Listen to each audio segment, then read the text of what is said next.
Chapter 441. After hearing Zhang Changkong's words, it would be a lie if Rinpochen said he wasn't moved.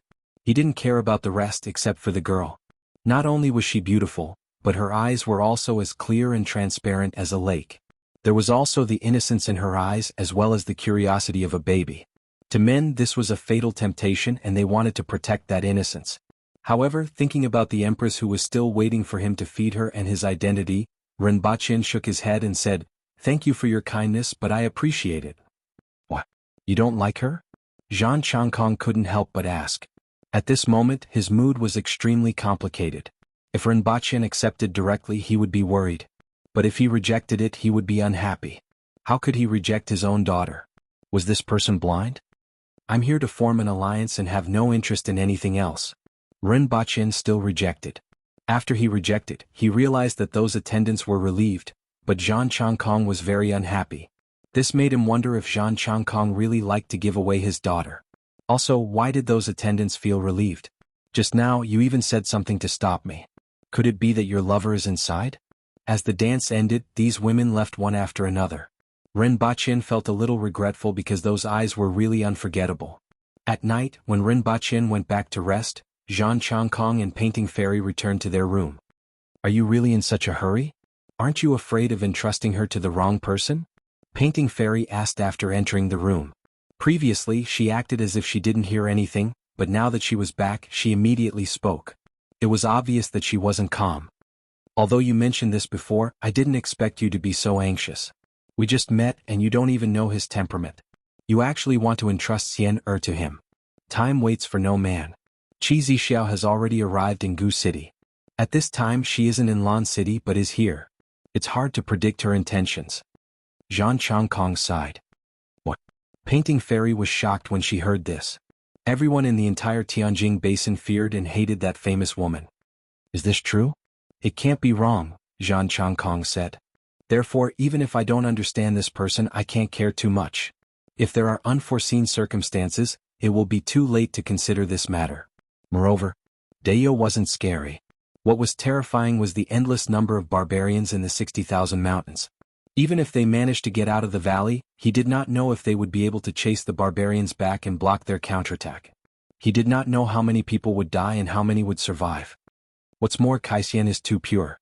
If something happens to us, I'm afraid that she will suffer a lot in the future. Since that was the case, he might as well find a backer. "We don't have that much time and opportunity to slowly choose," Zhang Changkong said after a pause. Under normal circumstances, his daughter's looks would naturally be the target of countless pursuers. But in times of chaos, it became her disaster. In addition, she was innocent and ignorant of worldly affairs. Whether or not she could protect herself in this chaotic world was truly worrying.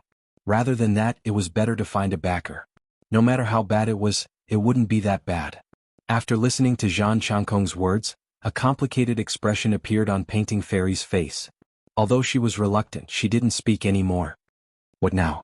"Tomorrow the mansion will send someone to send him to Heavenly Cloud Mountain and have Kai Xian go with him.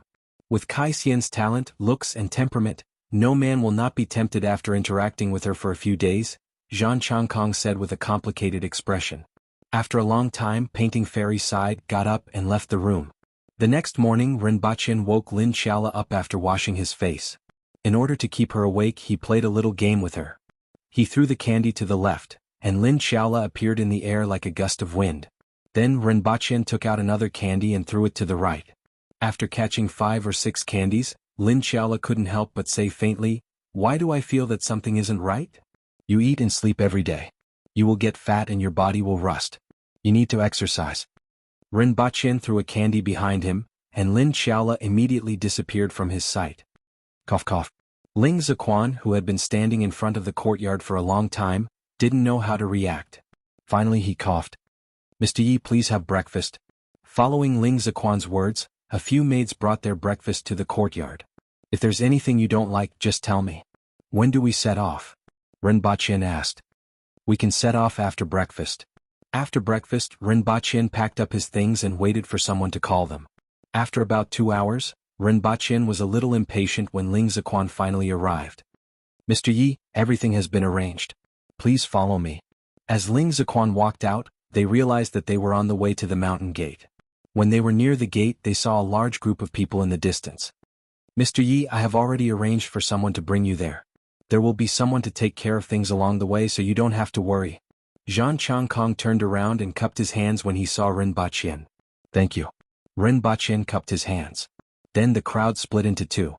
In front of them were 6 horses and a rather gorgeous carriage, as well as the ox cart that Ren Baqian came with. Mr. Yi, let's cut to the chase. We will meet again in the future. Let's drink and chat merrily when we meet again. Zhang Changkong cupped his hands. Let's meet again. Ren Baqian cupped his hands, thinking that when they met again, they would probably want to swallow him alive. Since that was the case, it was better not to meet again. At least after staying at the Golden Ring sect for a night, he didn't have a bad impression of this place. Unfortunately, they were on different sides and were destined to be enemies. There was nothing much to say. Let's meet again. Everyone cupped their hands. Ren Baqian looked at the 2 carriages in front of him. Seeing that no one wanted him to get on the carriage, he got on his own ox cart. Then 8 people came out from the crowd and got on their horses. 2 of them were responsible for driving the carriage. One of them was the elder in charge of external affairs, Ling Ziquan. As for the 2 people from the 9-Blade sect, he didn't see them. Mr. Yi, just let me know if anything happens along the way. Ling Ziquan smiled at Ren Baqian as he sat on the horse. His smile was complicated.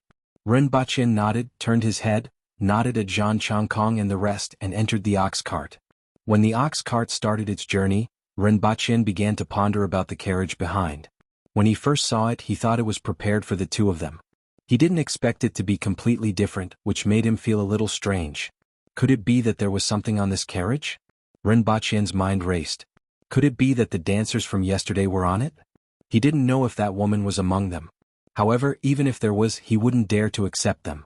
If he did, the Empress would skin him and hang him on the city wall to dry him like bacon. He was very clear about the Empress's temperament. If he went to a brothel to drink in Lan City, as long as he didn't go overboard, the Empress might turn a blind eye. Moreover, there was Tong Xinye, the old bastard, to take the blame for him. The Empress seemed to be more interested in beating him up. However, if he wanted to keep a mistress in his golden house, Ren Baqian thought for a while and didn't think too much about it. At most, he would ask Ling Ziquan to bring her back when they reached the destination. Whoever wanted her could have her, but he didn't dare to. They traveled all the way until noon when everyone stopped to take a break. Ren Baqian had been paying attention to the movements of the carriage. Sure enough, when the carriage stopped, a hand reached out to the side and pulled open the curtain. A girl's face appeared from behind the curtain. It's really her, Ren Baqian thought. It was the girl from last night, whose eyes were as clear as the bottom of a lake and who gave people the feeling that she was ignorant of worldly affairs. At this moment, she was wearing a light green dress and had her hair combed into a young girl's bun. Compared to yesterday, she looked more lively. Mr. Yi, father asked me to send you to Mount Tianyun.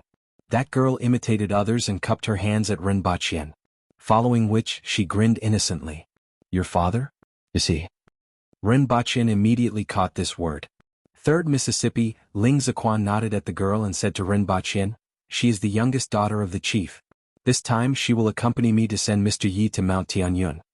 Ren Baqian looked at that girl and couldn't wrap his head around it. Yesterday Zhang Changkong almost gave those dancers to him, right? Didn't that include her?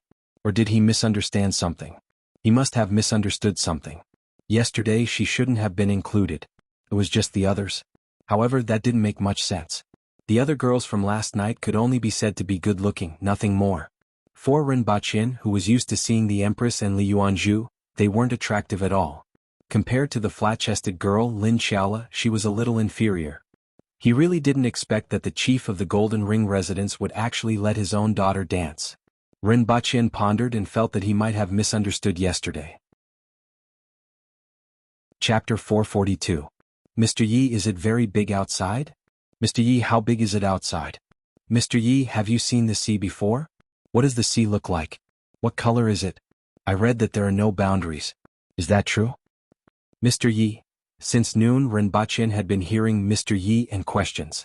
Ren Baqian couldn't help but ask, are you 100,000 wise? Although Ren Baqian said this, he didn't feel annoyed. This girl had a special quality that made it hard for people to hate her. Even if she asked some very childish questions, it would only make people feel that this was how she should be. What is 100,000 wise? Ren Baqian was speechless. You will know when you see it with your own eyes in the future. It's better to see it with your own eyes than to hear it from others, Rinpoche replied. He had never seen the sea in this world. What if he said it was blue but it was actually red, yellow, green or black? There was also the Red Sea and the Black Sea on Earth. Although he had never been there and didn't know if they were really red or black, at least some parts of the Yellow Sea were indeed yellow, mainly because there was too much sand in the water and the seawater was turbid. I don't know when I can go out and take a look. Speaking of going out, Jean Caissien was a little distracted. She hadn't even gone far before, and the furthest she went was when she went to Mount Tianyun with her father. As for Tianjing Basin, she knew from a very young age that she couldn't go out because it was full of ferocious barbarians. Her father and the uncles in the residence all hated the barbarians. She was imperceptibly influenced from a young age, so she didn't hate the barbarians. She just wanted to go out and take a look. She heard that the outside world was very big and beautiful, even more beautiful than the Golden Ring residence. Jean Caissien was in a daze for a moment. Rinpoche looked at the side of her face before shifting his gaze elsewhere. Jean Caissien had the characteristics of immigrants from the Hao Nation. Her forehead was very wide, her facial features weren't very exquisite, and her mouth was a little big. However, her facial features were just right on her face, giving people a breathtaking feeling. No matter who saw her, their first reaction would be that she was beautiful. Rinpoche didn't mind admiring her beauty, but he didn't want to get too close to her. Mr. Yi, is the Yun Nation very big? I heard them say that it's very prosperous, even more prosperous than Jiaisai City? Jean Caissien only stayed quiet for a while before turning her attention to a new problem. After Jean Caissien asked a bunch of questions, she suddenly stopped and stared in one direction. After a few minutes, she ran over happily. Rinpoche was a little astonished at first. He looked at her and realized that she was chasing a butterfly. A journey that would normally take 8 to 9 days had taken Rinpoche and his group 12 days. On 2 of those days, Rinpoche returned to Earth, and there were other times when Jean Caissien chased butterflies and other insects far away. Even though Rinpoche tried his best to avoid it, he still became familiar with the girl named Jean Caissien after 12 days. After all, she was the kind of girl that was hard to guard against and hated. Even if they knew that they were enemies, they would gradually accept her. Even Lin Xiaola was very familiar with her. However, being familiar didn't mean that their relationship was good. On the contrary, there was a reason why their relationship wasn't so good. It happened on a sunny afternoon. When the flower fades, the green apricot grows small. When swallows fly, green water and people circle. The willows on the branches bloom less and less. There are plenty of fish in the sea. A swing on the wall and a path on the other side. Passers-by outside the wall while the beauty on the wall laughs. The laughter gradually subsides and the sound gradually dies down. Amorous feelings are annoyed by heartless feelings. Rinpoche pulled open the curtain of the carriage and looked inside. He saw Jean Caissien poking her head out to look at the road on both sides. She was singing a song with a happy expression on her face.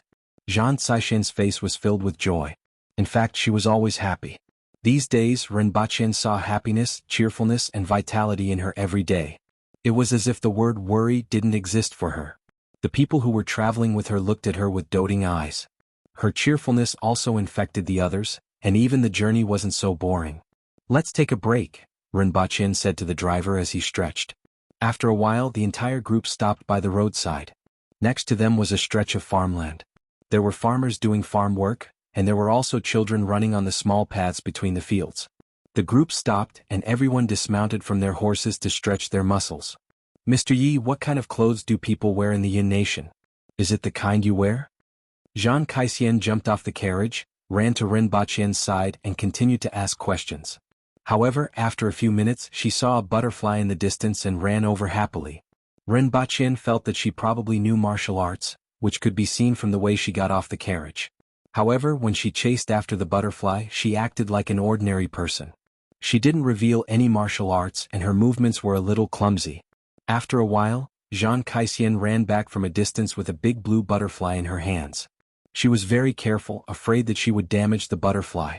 Every time she got off the carriage, she couldn't help but catch the butterfly when she saw it. However, when she left, she would release the butterfly. "Look, it's so beautiful." Jean Caissien ran to Rinpoche's side and held the butterfly with both hands for him to take a look. "Very beautiful," Rinpoche echoed. Jean Caissien ran to Lin Xiaola's side and said, "Sister Lin, look. Oh, it's so beautiful." A gust of wind blew, and Jean Caishien's hands became empty. "Oh, it's not very delicious," Lin Xiaola smacked her lips and said with some regret. Zhang Kaixian was stunned. She opened her mouth wide and couldn't say a word for a long time. After a while, she realized that her butterfly had been swallowed by Lin Xiaola and quickly ran back to the carriage. Did you do it on purpose? Ren Baqin watched her run back to the carriage before walking to Lin Xiaola's side and asking casually. What on purpose? I really want to eat it but it doesn't taste good, Lin Xiaola said lazily. Ren Baqin didn't say anything else. However, when Zhang Kaixian got off the carriage at night, her eyes were a little red. It seemed like she had been crying in the afternoon. He wasn't sure if she was crying about the tragic fate of the butterfly or crying about her baby being eaten by Lin Xiaola. This was also the first time Ren Baqin saw her look unhappy. The next day Zhang Kaixian was full of energy again. However, she didn't go near Lin Xiaola anymore after catching the butterfly. When she released the butterfly, she would first check if Lin Xiaola had returned to the carriage and acted as if she was guarding against thieves. After 11 days of travel, Mount Tianyun was already in sight. How much longer? Ren Baqin lifted the curtain and asked as he looked at the mountain in the distance. Mr. Yi, we will arrive in 1 day. In Gu City, the Empress looked at the empty candy tree and was in a daze for a long time. Without the colorful candies, this was just a withered tree. After Ren Baqin left, she would be alone. Your Majesty? What do you want to eat for dinner? Hong Wan asked from behind the Empress. Your Majesty? Hong Wan called out softly again. What? The Empress came back to her senses. What do you want to eat for dinner? Up to you, the Empress replied faintly. After dinner, the Empress suddenly said, Get ready. I want to go to Tianjing Basin tomorrow to take a look. I still don't know what kind of life the remnant citizens of the Hao Nation are living under my rule and why they are always restless. Yes. I will inform Protector General Shi to make arrangements. There's no need to inform him, the Empress stopped her. I want to go and take a look myself and don't want to listen to his nonsense. Your Majesty. Qing Yuan and Hong Wan were shocked. Following which they asked, Your Majesty, I will inform Deputy Commander Xiong. Chapter 443. 1 day later, without Shi Wanya knowing, the Empress brought Qing Yuan and Hong Wan to Longzhou City. With the Empress's skills, she naturally wouldn't be discovered if she wanted to avoid other people. It is said that this is a dragon vein that runs through the entire Tianjing Basin. The mouth of the dragon faces north, so it is said that Tianjing Basin can conquer the world, the Empress said as she looked at Longzhou City, which was not far away. Of course she didn't believe in such things. Conquer the world? Who dares to touch my world? A group of people who were locked up here were still delusional. The Empress was still dressed in red, and Qing Yuan and Hong Wan were dressed in green. The three of them standing on the road were extremely eye-catching. Qing Yuan and Hong Wan carried a small bag on their backs that contained many important things such as the Empress's erguotu. There was also a change of clothes. The three of them arrived at the city gate and saw a long queue in front of them. Go and ask what's going on, the Empress said. Qing Yuan went forward for a while and returned. Your Mistress, what is the entrance fee? The Empress frowned. Tianjing Basin was under her rule, so why didn't she know about the entrance fee? After thinking for a while, she didn't think too much about it. This would naturally be rectified in the future. Did you bring money? Qing Yuan, Hong Wan, the two of them were at a loss. They had prepared a lot of things before coming, but they only thought about what the Empress needed. They were afraid that the Empress wouldn't like the food, so they packed some spices and forgot about the most important thing, money. After all, there was no place in the palace where money was needed. Money was something that was too distant for them. Here. Mistress, please forgive us. We forgot about the money. Shall we go back first? We will come back tomorrow after we withdraw the money, the two of them whispered nervously. The Empress raised her eyebrows. She never thought about these things when she went out with Ren Baqin. If she didn't see the entrance fee at the city gate, she wouldn't even remember to use money. What would Ren Baqin do if he encountered such a situation? The Empress recalled Ren Baqin's style and then relaxed her frown. Forget it, let's use another method. What method? Let's think of a way to enter the city first, then find a rich man and rob him. The Empress believed that if Ren Baqin was here, he would definitely use this method. Both of them were stunned. Young miss, Her Majesty is going to rob money? If others knew about this, the two of them would definitely be cursed to death. That's settled then. Let's go to another place to enter the city. The Empress gestured for the two of them to pass through the fields near the city and find a remote place. Carrying one of them in each hand, they crossed a few hundred meters in a few seconds. crossed the city wall and landed in the city. The Empress moved so quickly that the patrolling soldiers on the city wall didn't notice her at all. The three of them entered the city, passed through the alleys and blended into the crowd. They looked around with great interest. Everything was new to them. The Empress was still fine, but Qing Yuan and Hong Yuan were elated. Their attention had long been attracted by their surroundings, and they had completely forgotten that Her Majesty was preparing to rob them. However, even among the crowd, the three of them were extremely eye-catching. On one hand, it was because of their appearances, especially the Empress. On the other hand, it was because of their attire, especially the Empress. The Empress's bright red attire, coupled with her appearance, made it impossible for people not to notice her. The three of them were looking around and the people around them were looking at them. The Empress quickly discovered this situation, but she didn't care. She didn't need to care about other people's opinions. In fact, there were many men who wanted to strike up a conversation. There were many merchants in Longzhou City, and there were also many rich people. Naturally, there were many people who had a stomach full of thoughts. However, the Empress's aura was too strong, and many people began to feel guilty after looking at her. As a result, the three of them actually didn't encounter any trouble. "Young miss, the men are also wearing skirts. Young miss, look, that's a bone grinder. There are even bone knives there. I have never seen such a thing before." Qing Yuan and Hong Yuan were both excited. The Empress looked around while thinking about how to find Rinba Qian. That guy shouldn't be in Longzhou City now, right? She didn't know where he had gone. The Empress felt that it was very important to find Rinba Qian. Otherwise, there would only be two idiots by her side who knew nothing. With that guy around, at least she wouldn't have to think about robbing people. However, Tianjin Basin wasn't big, but it wasn't small either. There were more than 10 million people here, and it was really too difficult to find someone without a clue. The three of them walked around the city for half a day. After the initial novelty had passed, Qing Yuan and Hong Yuan finally quietened down. The most important thing was that the two of them were starting to get hungry. The three of them had only eaten in the morning and it was almost evening now. However, they didn't even bring any money with them, and they were too ashamed to tell the Empress that they were already hungry.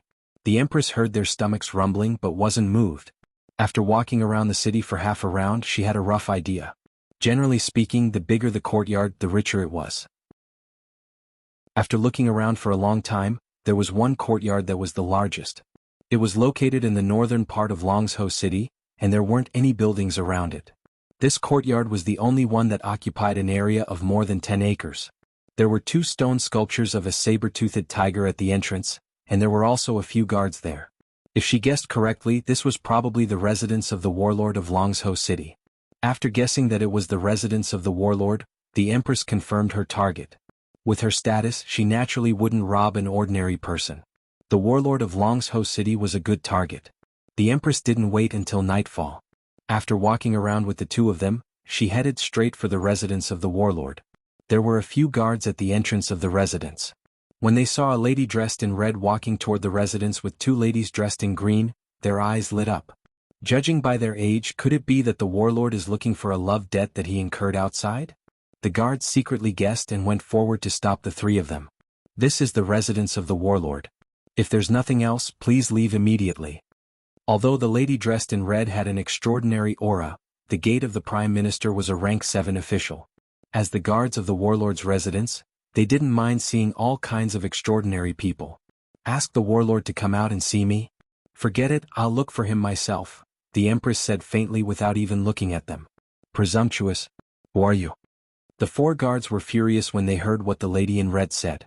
However, just as her hand reached for the hilt of her saber, the Empress's figure flashed. Then she walked in as if nothing had happened. Qing Yuan and Hong Yuan looked at each other and hurriedly followed. When the three of them entered the courtyard, the guards at the entrance swayed and fell to the ground one after another. After the three of them entered the courtyard, no one stopped them. Although the three of them walked around the residence without anyone leading them, others didn't know where they came from. Especially since they were three young ladies, they thought that they were the warlord's guests. After all, in Longzhou City, there had never been a case of someone knocking down a guard and barging in like this. Furthermore, the three of them were too indifferent and walked leisurely as if they were in their own home. In fact, Qing Yuan and Hong Yuan were a little nervous. However, at the same time they were a little excited. Robbery was something they had only heard about in stories. They didn't expect to be able to do it themselves. "Where's the warlord?" The Empress walked through two courtyards, grabbed a servant from the side and asked. "Sir is in the guest hall." The servant answered subconsciously when he heard the Empress's cold voice. Lead the way. Yes. The servant thought to himself. He didn't know where this big shot came from, but he was actually more dignified than the warlord. When the Empress followed the servant inside, someone finally discovered that the guard outside had been knocked out, and the front courtyard immediately became noisy. Then, someone thought of the 3 ladies they had just seen and sent someone inside to report while searching the residence. At this time, the Empress had already arrived at the courtyard where the guest hall was located. She saw a room in front of her with 4 doors open, and she could see a few people sitting in the room talking. There were 2 men sitting at the top and 3 people sitting at the bottom of the table. Warlord Sun, I heard that someone from the Yin nation is here? A man at the top asked. Mr. Fong, you are quite well informed. A man in his 50s with a long beard replied with a smile on his face. In fact, he had just received this news. He knew that someone from the Yun nation was passing through Longzhou City, but he didn't know about it. This made him feel that his subordinates were useless. Warlord Sun, do you know anything about their purpose? The man called Mr. Fong asked. Warlord Sun stroked his long beard. He couldn't possibly say that he hadn't seen them before, right? He only found out about such a person passing through 10 days after they left. As a warlord, he was afraid that he would be looked down upon if he didn't even know that someone like that had passed through his own city. Following which, he raised his head and saw a lady in red leading 2 ladies in green toward him under the guidance of a servant. He immediately frowned. Who was this person? Why didn't anyone inform him? When the Empress walked into the room, everyone looked at her with amazement in their eyes. The Empress was silent for a moment. She thought about the excuse she had prepared and felt that there shouldn't be any problem. She said coldly, robbery? Hand over the money. Everyone was immediately petrified. Chapter 444. City Lord Sun was so angry that he almost laughed after recovering from his shock. Robbing the City Lord Manor? If it wasn't for the fact that the person in front of him didn't seem to be delirious, he would have suspected that the other party was suffering from hysteria. How should I address you? If you lack travel expenses, as long as you ask, I can still give you a sum of money. There's no need to joke like this. City Lord Sun's voice was rather calm. After all, he had seen all sorts of things and wouldn't get angry easily. Rob, take the money or die. The Empress was unmoved. She didn't have a good impression of these remnant citizens of the Hao nation. On the contrary, she loathed them. If it weren't for the original agreement, she would have killed all of them long ago. At this moment, he was only taking money and sparing his life. This was already a great gift from him. Hearing this, City Lord Sun's expression immediately turned ugly. He had already spoken politely. Could it be that the other party thought that he, the City Lord of Longzhou City, was easy to bully? Where did this madman come from to spout nonsense here? Before Lord Sun could speak, the person next to him couldn't stand it. The Empress's body swayed. Pa. The person who spoke immediately spurted out blood from his 7 orifices and collapsed to the ground. No one had expected that she would make a move just like that. The sudden turn of events shocked everyone once again. One by one, they stood up from their chairs in anger and wanted to pull out their weapons. Spirit wheel experts. Everyone stop. However, Warlord Sun instantly realized the other party's strength. The other party's speed was so fast that he couldn't react in time. There was no other possibility that the other party was a spirit wheel expert. As soon as he said that, everyone felt as if they had been hit by a paralysis spell. Beads of sweat flowed down their foreheads.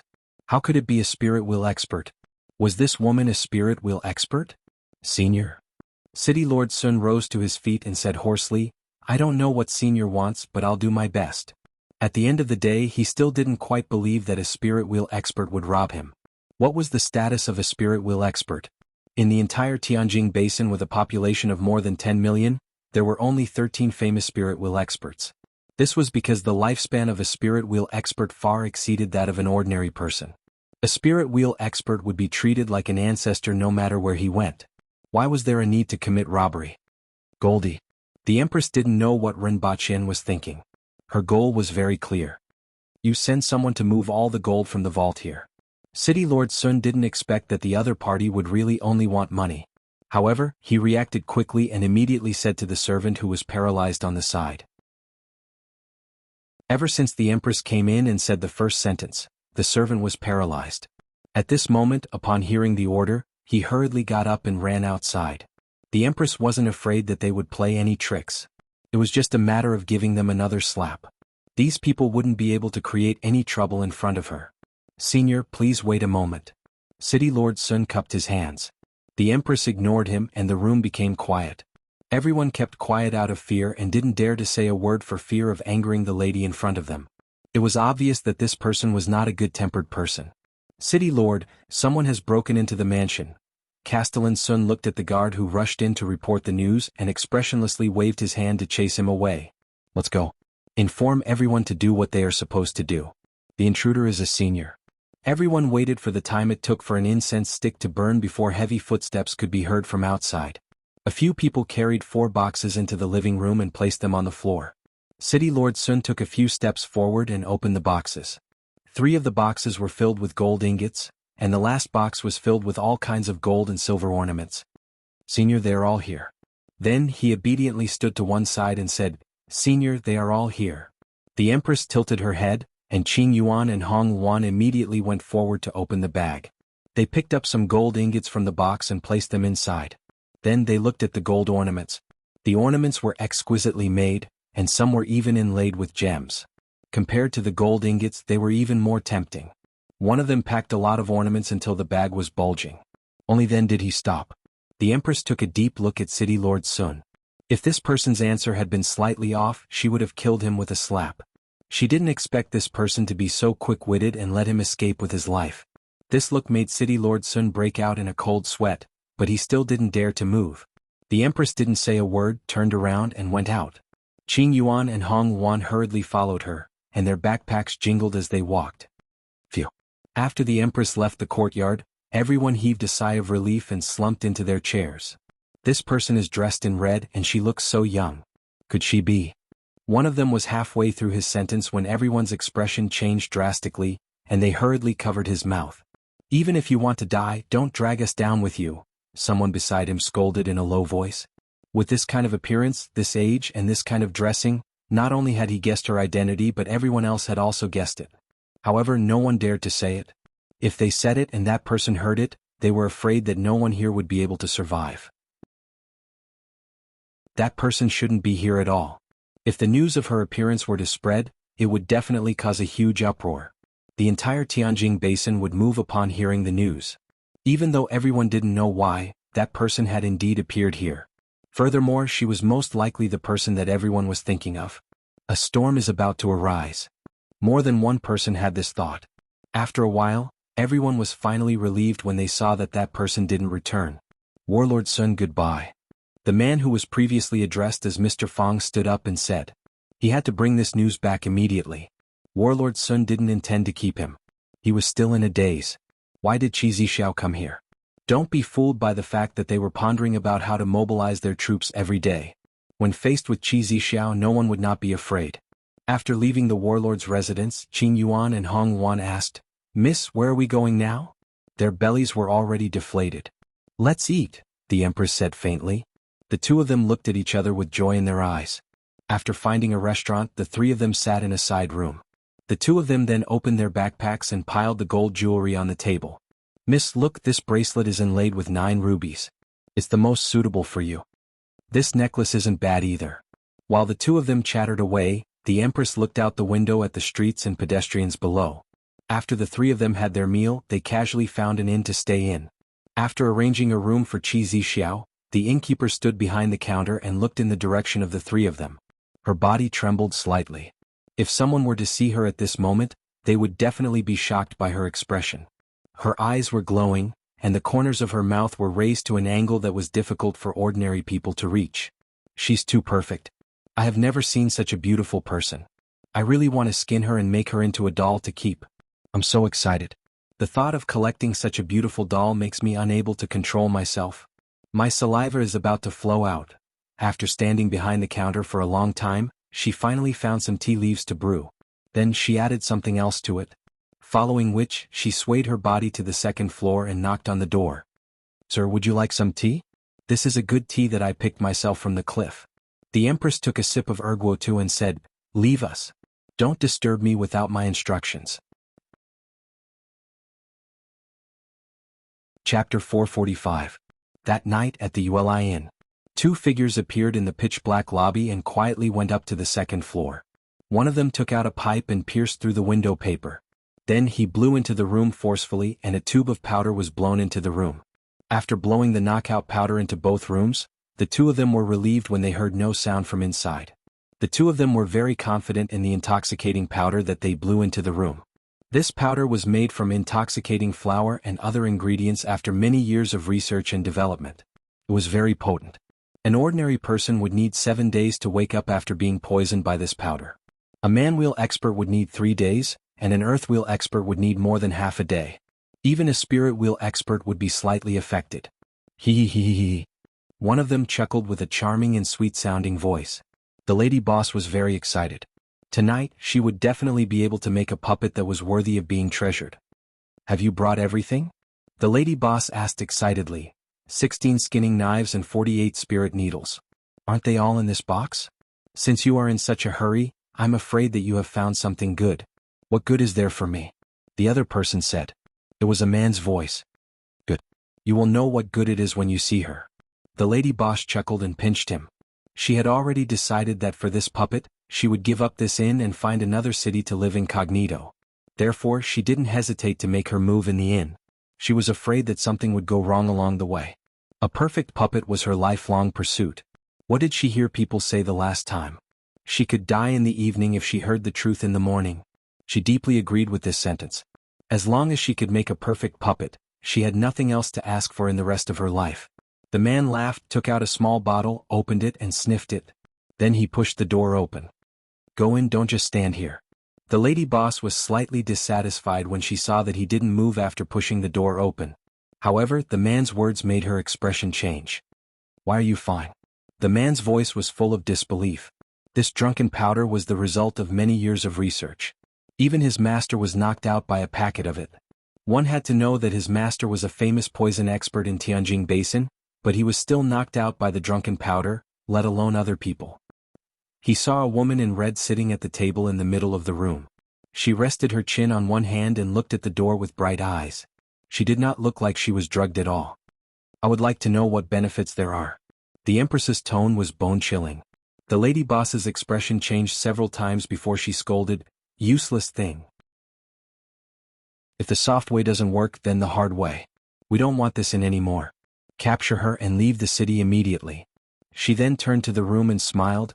You're unlucky to have met me. Who asked you to be so likable? She then turned to the man beside her and said, what are you waiting for? Don't hurt her skin or it won't look good. Right now, all she could think about was making a puppet. It was rare to encounter such a perfect material in her lifetime, and she couldn't care less about anything else. Under her urging, the man beside her scurried toward the room. His feet moved a few times on the ground as if he was gliding. With a flip of his hand, a ray of light seemed to split the darkness in the room. It was a short knife that was 1 foot and 70 centimeters long. The gleam of the knife was like jade, but it wasn't the normal white color. The next second, the gleam of the knife appeared in front of the Empress's throat as if it was going to pierce through the throat of the woman sitting at the table. He was confident that as long as he touched it, the force would pass through the tip of the knife and shatter the other party's throat. At most, it would only leave a small mark. However, all these thoughts came to an abrupt halt in the next moment. His heart was beating wildly, and he was almost unable to control the panic in his heart. He only saw a pure white hand holding onto his knife. It was as if the knife had grown roots. No matter how much strength he exerted, it didn't move an inch. Almost at the same time, another figure flipped over his head and aimed a pair of short thorns at the Empress's eyes. The Empress's other hand tapped a few times in the air, and every time she tapped the tip of the short thorns, the lady boss only felt a strong force coming from her hand and sending her flying. According to the direction she was going, she was afraid that the top of the door would be sent flying, and the people in the inn would naturally wake up. At this moment, the Empress stood up, stretched out her hand at lightning speed and pulled the lady boss back. She tapped one of their heads with her finger, and immediately, blood spurted out of their orifices and fell to the ground. However, if one took a closer look, both of them were still alive. Only then did the Empress unhurriedly lit the lamp and closed the door. Following which, she opened the box that both of them carried with them. Inside there were 16 knives of different sizes. The big ones were the size of a palm, and the small ones were only the size of a finger. In addition, there were a bunch of bottles and 48 silver needles. The Empress held the needles in her hand, looked at the two of them, and then inserted them into their bodies one by one. As an empress, the most important thing to do was to be fair. There couldn't be one more person and there couldn't be one less person. Normally these words were useless, but at times like this they had to be used. After all 48 needles were inserted into the heads of the two of them, the Empress sized up the 16 knives of different sizes. Although they didn't speak directly, she clearly understood what the two of them said just now. The moment she heard about the skinning knife and the spirit needles, she knew what they meant. At this moment she naturally wouldn't be lenient. Although the two of them were already half a step away from death, these things still had to be used on them. The Empress carefully arranged the 16 knives, and then divided them into two parts of different sizes. When she felt that the two parts of the knives were about the same size, she inserted the knives into the bodies of the two of them. After doing all this, the Empress was in a much better mood. They really didn't know what was good for them to do with her. The last person who dared to do anything to her. Thinking about it carefully, she really hadn't met anyone who dared to do anything to her. Especially when it was such a disgusting and infuriating idea. If it wasn't for the inconvenience of being outside, she would have hung the two of them to dry. After torturing the two of them, the Empress rummaged through the bottles and jars on their bodies. She didn't know what the two of them had blown into the room just now, but Qing Yuan and Hong Yuan, who were next door, should have been poisoned as well. After sniffing the bottles one by one, the Empress felt a headache coming on. She didn't understand these things at all. At first, she didn't expect the two of them to have so many bottles and jars on their bodies. There were more than 10 bottles in the box, and there were still 7 or 8 bottles on their bodies. She didn't know which were the antidotes and which were the poison. Seeing that the two of them were still breathing, the Empress poured some of the 2 bottles into their mouths. The woman's face began to turn green, then purple, and finally, blisters began to appear all over her body. Her body also began to swell, and after a short while, yellow liquid began to flow out of her body. In a short period of time she became a thin piece of human skin, and everything inside her body turned into pus. On the other hand, the body of the other person became brightly colored. Streaks of blood appeared on the surface of her body, and then exploded. Finally, all that was left was a lump of flesh. After throwing the 2 bottles to one side, the Empress turned around and went out of the inn.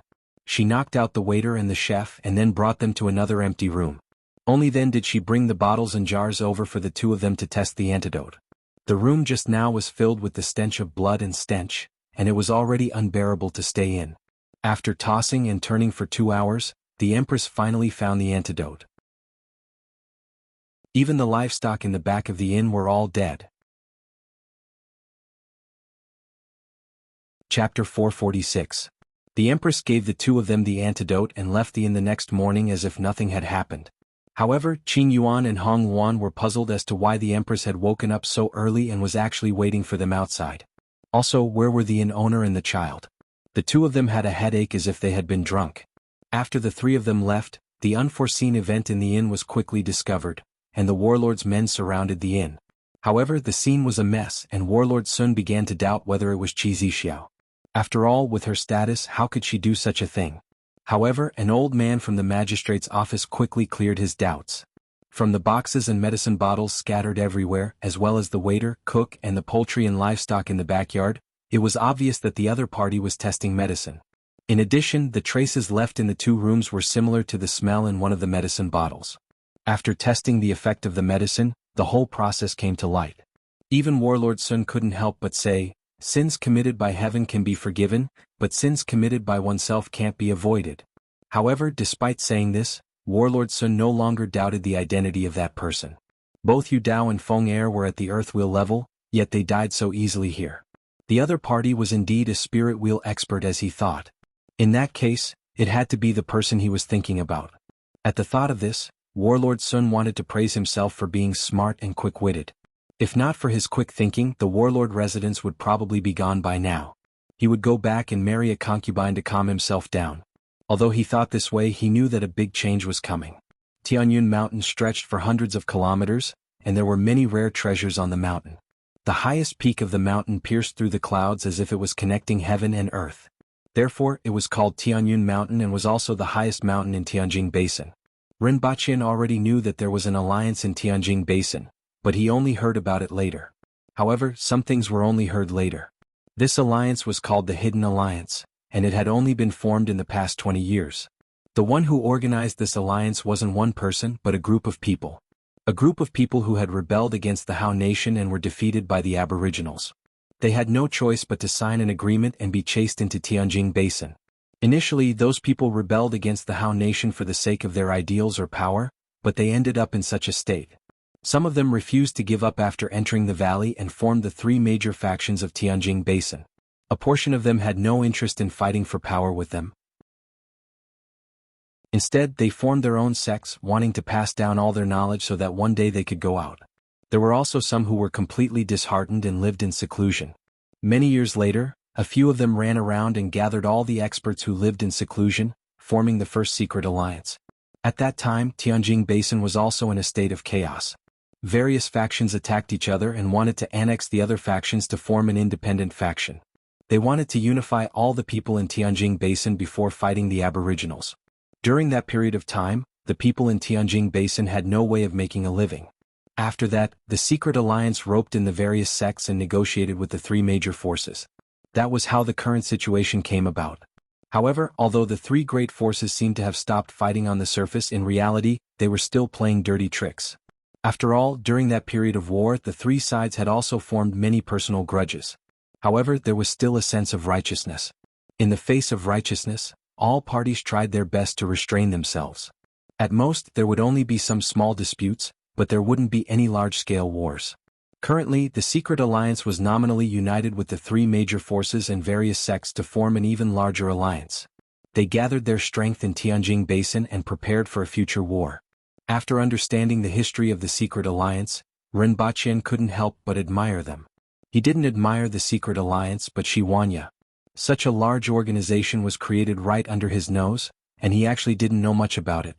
He could be considered a talent whose brain was full of muscles. If he didn't make this trip, he reckoned that this group of people could really stir up some trouble. After all, Tianjin Basin had been accumulating for so many years, and there were many practitioners. There were tens of thousands of man-wheel experts, hundreds of earth-wheel experts, more than 10 spirit-wheel experts, and hundreds of thousands of soldiers. If there were so many ants, they could even bite an elephant to death. If Tianjin Basin were to really become chaotic, Dao would probably have to suffer a lot. In particular, the northeast was at war with the Yun nation. In the north, Great Xia was still unwilling to give up. In the southeast, there was the Qin nation, which no one knew what they were planning. With all these factors added up, Dao was really doomed. When that time came, he would have to go to the 60,000 mountains with the Empress to farm and hunt, and his son would run around the village naked. Thinking about that kind of life, Rinpoche felt that it was better for them to die than for him. Unlike at the Golden Ring residence, when everyone arrived at the foot of the mountain, someone went up to report and soon came down to bring everyone up the mountain. They followed a small path, shuttled through the forest for a while, and finally passed through a kernel. What appeared in front of Rinpoche was a farmland and a village. It was the most ordinary kind of village in the mountains. There were hundreds of sparsely scattered houses in the village, and there were crooked fences made of wood outside the houses. Some of the courtyards even had bundles of firewood. If he didn't know his destination, Rinpoche would really find it hard to believe that this was where the secret alliance was located. Weren't they all so-called experts? At the very least, they should be more outstanding, right? For example, like Huang Yaoshe, who planted peach blossoms and played the flute when he had nothing to do. However, looking at this old lady who carried 2 tall firewood into the village, she was too down to earth. Are you surprised? I was also surprised when I came here for the first time. Zhang Kaixian bounced to Rinpoche's side and looked up. Very surprised, Rinpoche answered truthfully. However, the grandparents here are very nice people. Zhang Kaixian grinned at Rinpoche, bounced to the front and said, Grandma Hu, I'm here to see you. Girl, you're here again? The old lady looked to be in her 80s or 90s. She was carrying 2 tall firewood, but her movements weren't slow at all. She turned her head and smiled when she saw Zhang Kaixian running over. Do you need help? I can help you carry a small bundle. Zhang Kaixian deliberately stretched out a finger and gestured, indicating that it was a small bundle. Girl, you are still so considerate. My waist really can't carry it anymore. As the old lady spoke, she quickly reached out and pressed all the firewood on top of Zhang Kaixian's head. It's a small bundle. Zhang Kaixian quickly raised the firewood with both hands and watched as the firewood got lower and lower and was about to drown her. Although it was firewood, it was very dense and weighed at least 500 kilograms. How could she lift it? It could already be said that her skills weren't bad since she wasn't immediately pressed to the ground. The people from the Golden Ring residence quickly ran over to help, but by the time they rescued Zhang Kaixian, her head was already full of firewood. Ren Baqin didn't say anything and slowly followed behind everyone toward the village with Lin Xiaola. At the entrance of the village, there was an old man with wrinkles all over his face, who was wearing traditional clothes, sitting in the shade and reading a book attentively. Seeing everyone come over, he raised his head and smiled at them. Only half of his teeth were left in his mouth. Come. Someone help me see if there's a second half of this book. I have already flipped through it several times, but I don't know if there's a second half. Grandpa Qiao, I will help you in a while. I have read a lot of books these days, so maybe I have read it before, Zhang Kaixian shouted while holding a bundle of firewood. You can't read it? You definitely haven't read it before. The old man quickly said. Why can't I read it?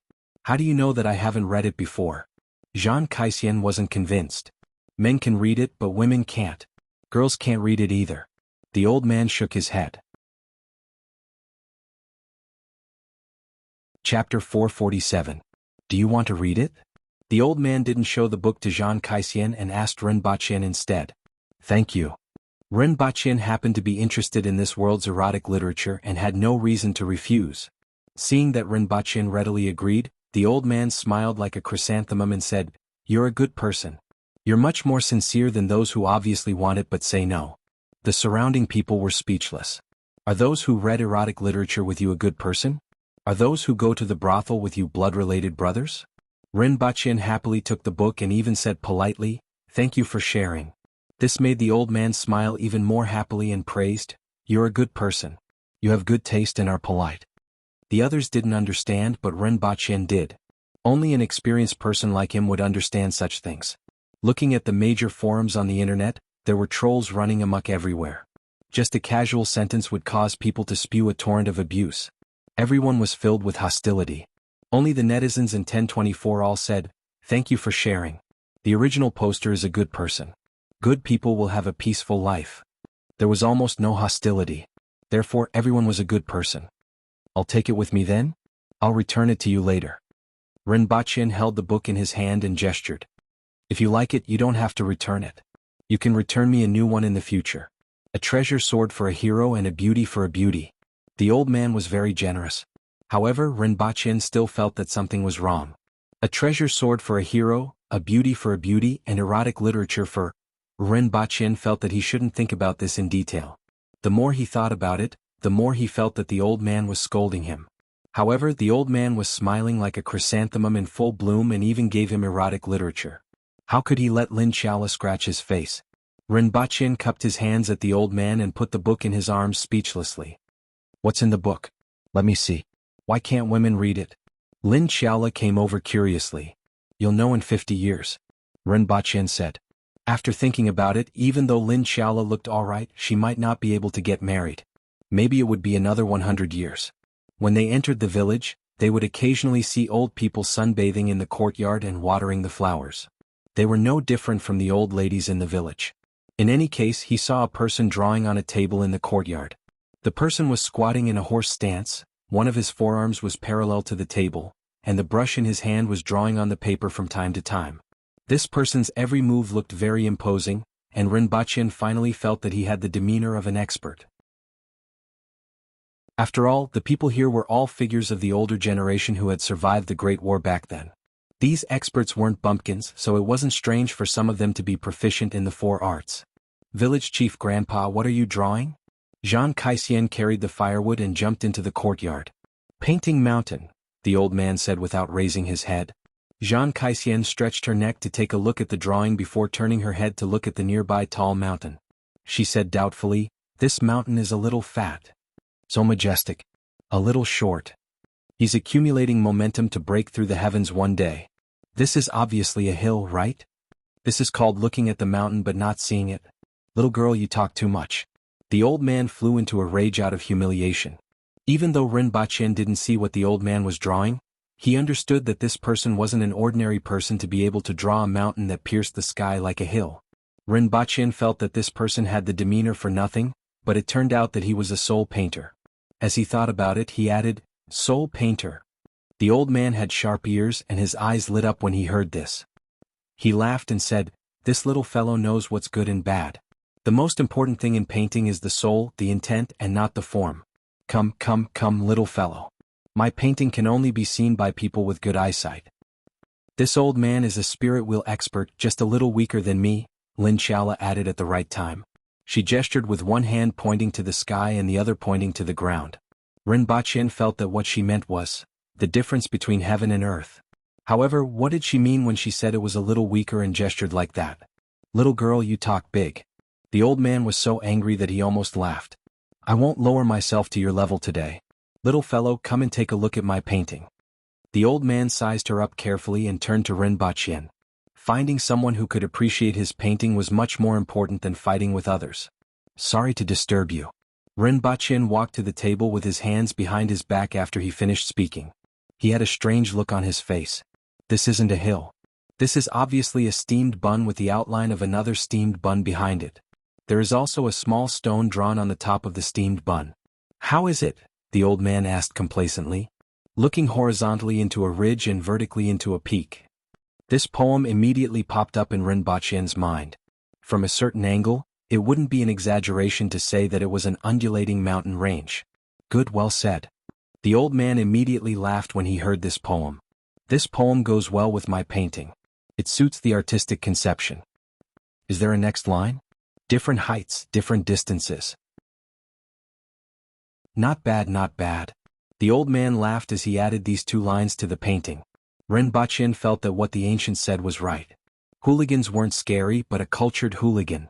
Not only was the person in front of him a cultured hooligan, but he was also a cultured spirit wheel hooligan. The little girl at the side was passively looking at the painting, looking horizontally into a ridge and vertically into a peak. She was still carefully studying the ridges and peaks in this painting. The old man then put the paintbrush aside. Seeing that Zhang Kaixian was still holding the firewood, he said, Aren't you going to send the firewood to Hu Qinghua? Aren't you tired of holding it? Zhang Kaixian quickly nodded and seriously said to Rinpoche, Your poem is really good. She then ran out with the firewood. The old man stretched out his hand and rubbed it twice before looking up at Rinpoche and asking, This little fellow is a member of my sect. Not bad. Not bad. What's your relationship with Yisambwa? Rinpoche's mind started to spin after hearing this. This old man knew someone with the surname Yi in the Yin nation? That person was at least 70 years old. If he was still alive, he would probably be an expert. However, he hadn't heard of such a person in Qingfeng City. In that case, there were two possibilities. Either he was an expert from the older generation, or he was the ancestor of the warlord of Qingfeng City and was long dead. Or maybe it was the old man who deceived him. There were often such scenes on TV. If he climbed up the pole and said it was his ancestor, the old man would immediately laugh 3 times and then slap him to death. After thinking for a while, Rinpoche said, I have never heard of this person. May I know how you know him? The old man was silent for a moment before sighing and saying, Is that so? I thought I had met an old friend. Time flies and things remain the same, but people have changed. Come in and talk. The old man waved his hand and seemed to be in low spirits. Rinpoche felt that he might be overthinking, but there was no harm in being careful. After all, he was now in the hinterland of the enemy. If he succeeded, it would be easier to pacify Tianjing Basin in the future. If he was seen through, he would probably be hunted down. Chapter 448. The house was very simple and was made of ordinary wood. There was a bed, a wooden cabinet, and the place where the table should be was empty. Rinpoche guessed that it was the table outside. However, the most eye-catching thing was the head of a lion-like beast with 6 short horns hanging on the wall. The moment Rinpoche stepped through the door, the head suddenly opened its eyes. At the same time, the aura of a ferocious beast hit him in the face. It was as if the head in front of Rinpoche was no longer a head, but a ferocious beast that was more than 4 meters long that was about to pounce on him. The ferocity in the eyes of the ferocious beast and the threatening aura made Rinpoche have no doubt that he would be torn to pieces in the next second. Rinpoche felt as if his heart was firmly grasped by a big hand, and he subconsciously reached for his gun at the back of his waist. Gulp. A clear and crisp gulp came from the middle of the throat, and it sounded like a clap of thunder in Rinpoche's head. Rinpoche suddenly woke up from his hallucination and saw that the eyes of the head on the wall were still open. The eyes were completely black, like a pitch-black whirlpool that could suck in one's soul.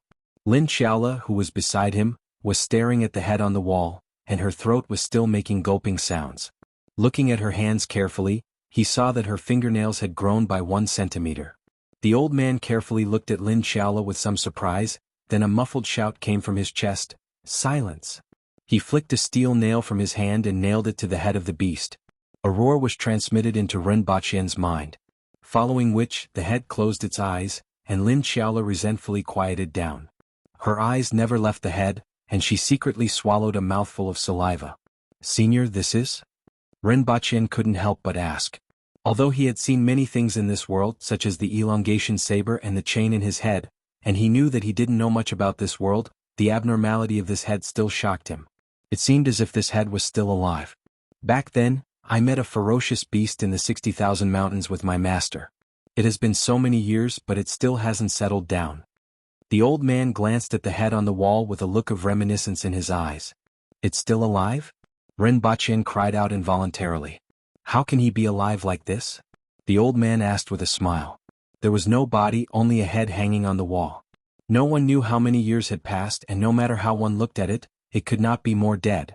However, whether it was the opening of its eyes or the roar, he had just experienced it personally. "What happened just now?" Ren Baqian asked doubtfully. "He's dead but not dead," the old man said lightly. "Can I trade that with you?"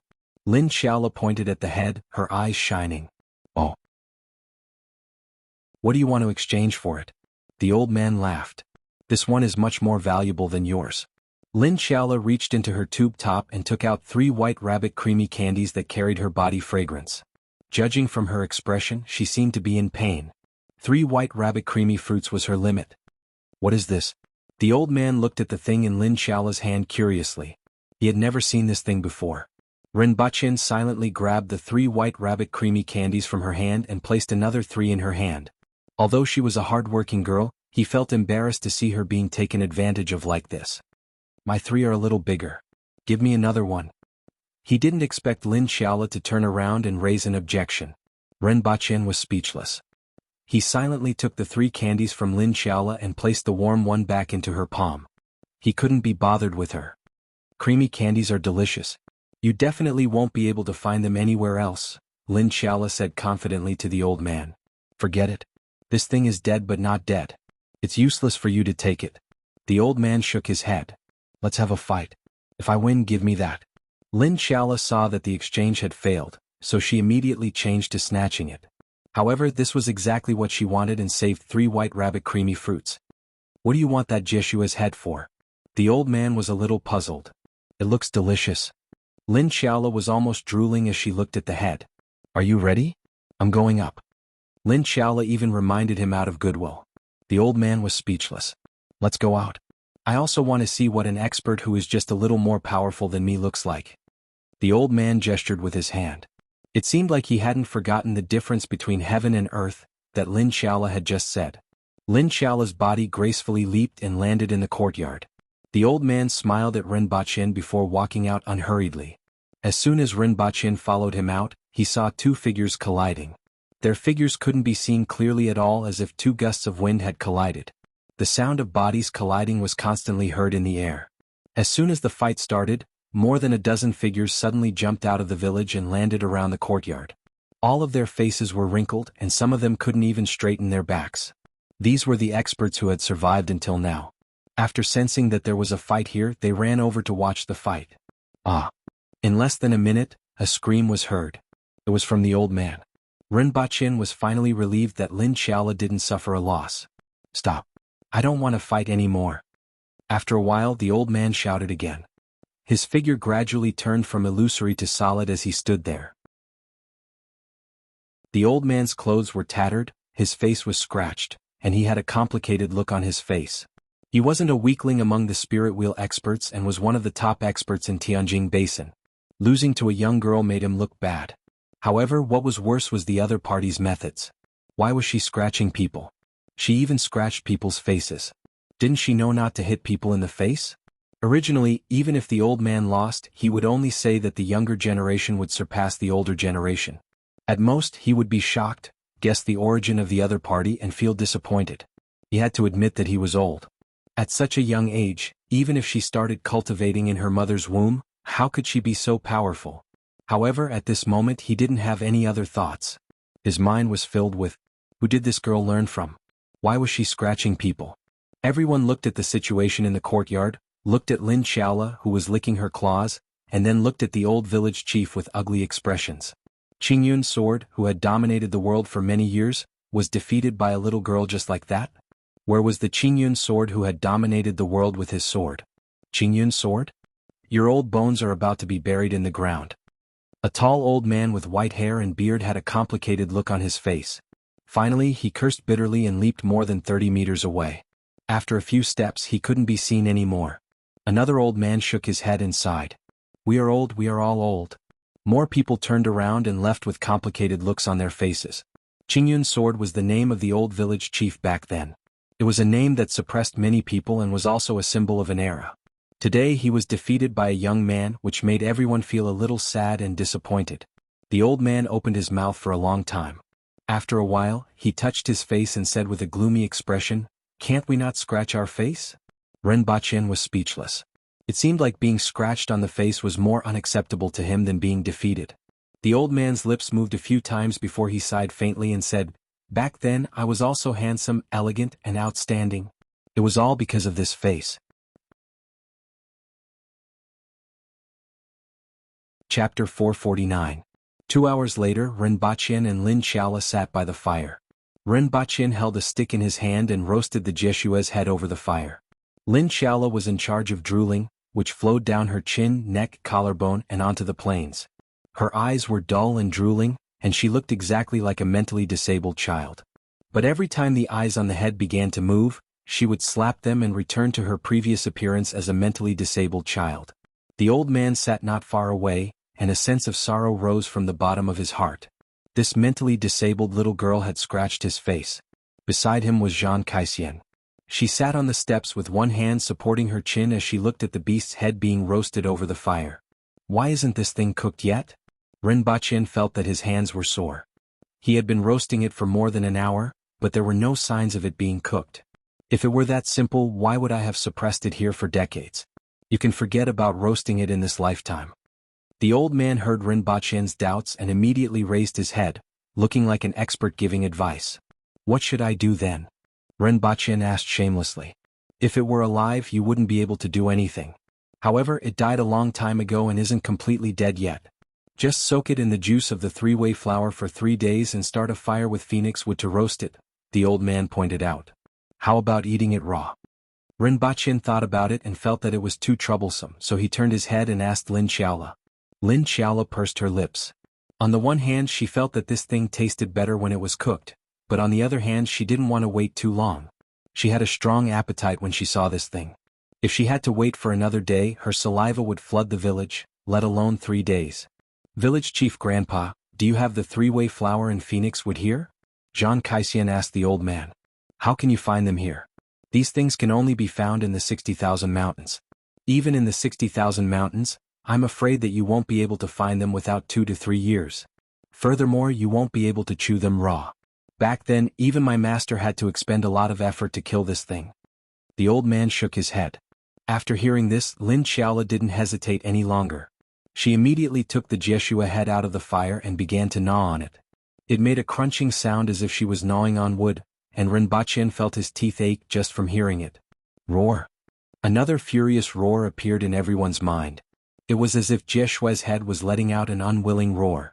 Lin Xiaola gave it a backhand slap and continued to chew. With a smile on his face, the old man calmly looked at Lin Xiaola gnawing on the fruit, as if he could already foresee the result of her failure. No matter what, he had finally vented his frustrations. Then, everyone watched helplessly as Lin Xiaola bit off a piece of skin from Jeshua's head. Hiss, how is that possible? The old man's eyes widened. He had heard about this world puppet from his master. It was said that it was impervious to swords and spears, impervious to fire and water, and difficult to injure with great strength. Even his master had spent a great deal of effort to kill this Jeshua. Even after so many years, he couldn't do anything to Jeshua's head. His Qingyun sword could be considered a treasure sword that could cut through iron as if it were mud, and it only produced sparks when he slashed at it. However, this little girl could actually bite it? Her teeth were sharper than the Qingyun sword? Then the old man's gaze suddenly became sharp as he stared at Lin Xiaola. Rinpoche immediately became vigilant. Sure enough, she isn't a human. I initially thought that she had practiced some special martial arts, but it turns out that she isn't a human, the old man said coldly after looking at her for a while. What do you mean? Rinpoche's heart skipped a beat when he saw his expression. Don't play dumb. The old man said coldly. Then he stared at Lin Xiaola for a while before sighing and saying, Forget it, I can't care about this anymore. What do you mean, senior? I really don't know, Rinpoche said as he thought that he might be able to find out about Lin Xiaola's origin from this old man. It's useless to say more. Good luck. The old man didn't want to talk about this matter anymore. Although he didn't speak anymore, his expression became much colder. Rinpoche knew that the old man definitely knew something. Seeing that the old man wasn't willing to say more, Rinpoche frowned and wondered how he could get more information out of the old man. In fact, the old village chief didn't know much. Back then, his master had just broken through to the spirit wheel level and went to the 60,000 mountains, but he returned with serious injuries. Before he died, he said that those who weren't stronger than him shouldn't go to the depths of the 60,000 mountains and should be careful of those who looked like humans but weren't. Previously, he didn't understand why, but now that he saw Lin Xiaola, he suddenly remembered his master's words. This was related to the truth of his master's death, so he naturally wanted to know more. However, the battle with the Aboriginals was imminent, so he forcibly suppressed his thoughts. He had also made up his mind that after this battle, he would capture this woman no matter what price he had to pay and interrogate her about what was hidden in the depths of the 60,000 mountains. After the old man calmed down, he raised his head and asked Rinpoche, Tell me your purpose for coming here. Rinpoche repeated what he had said at the Golden Ring residence. I have 3 requests. First, you have to strengthen your attacks and attract the attention of the Aboriginals. Secondly, they didn't have enough weapons. Thirdly, she has to follow us.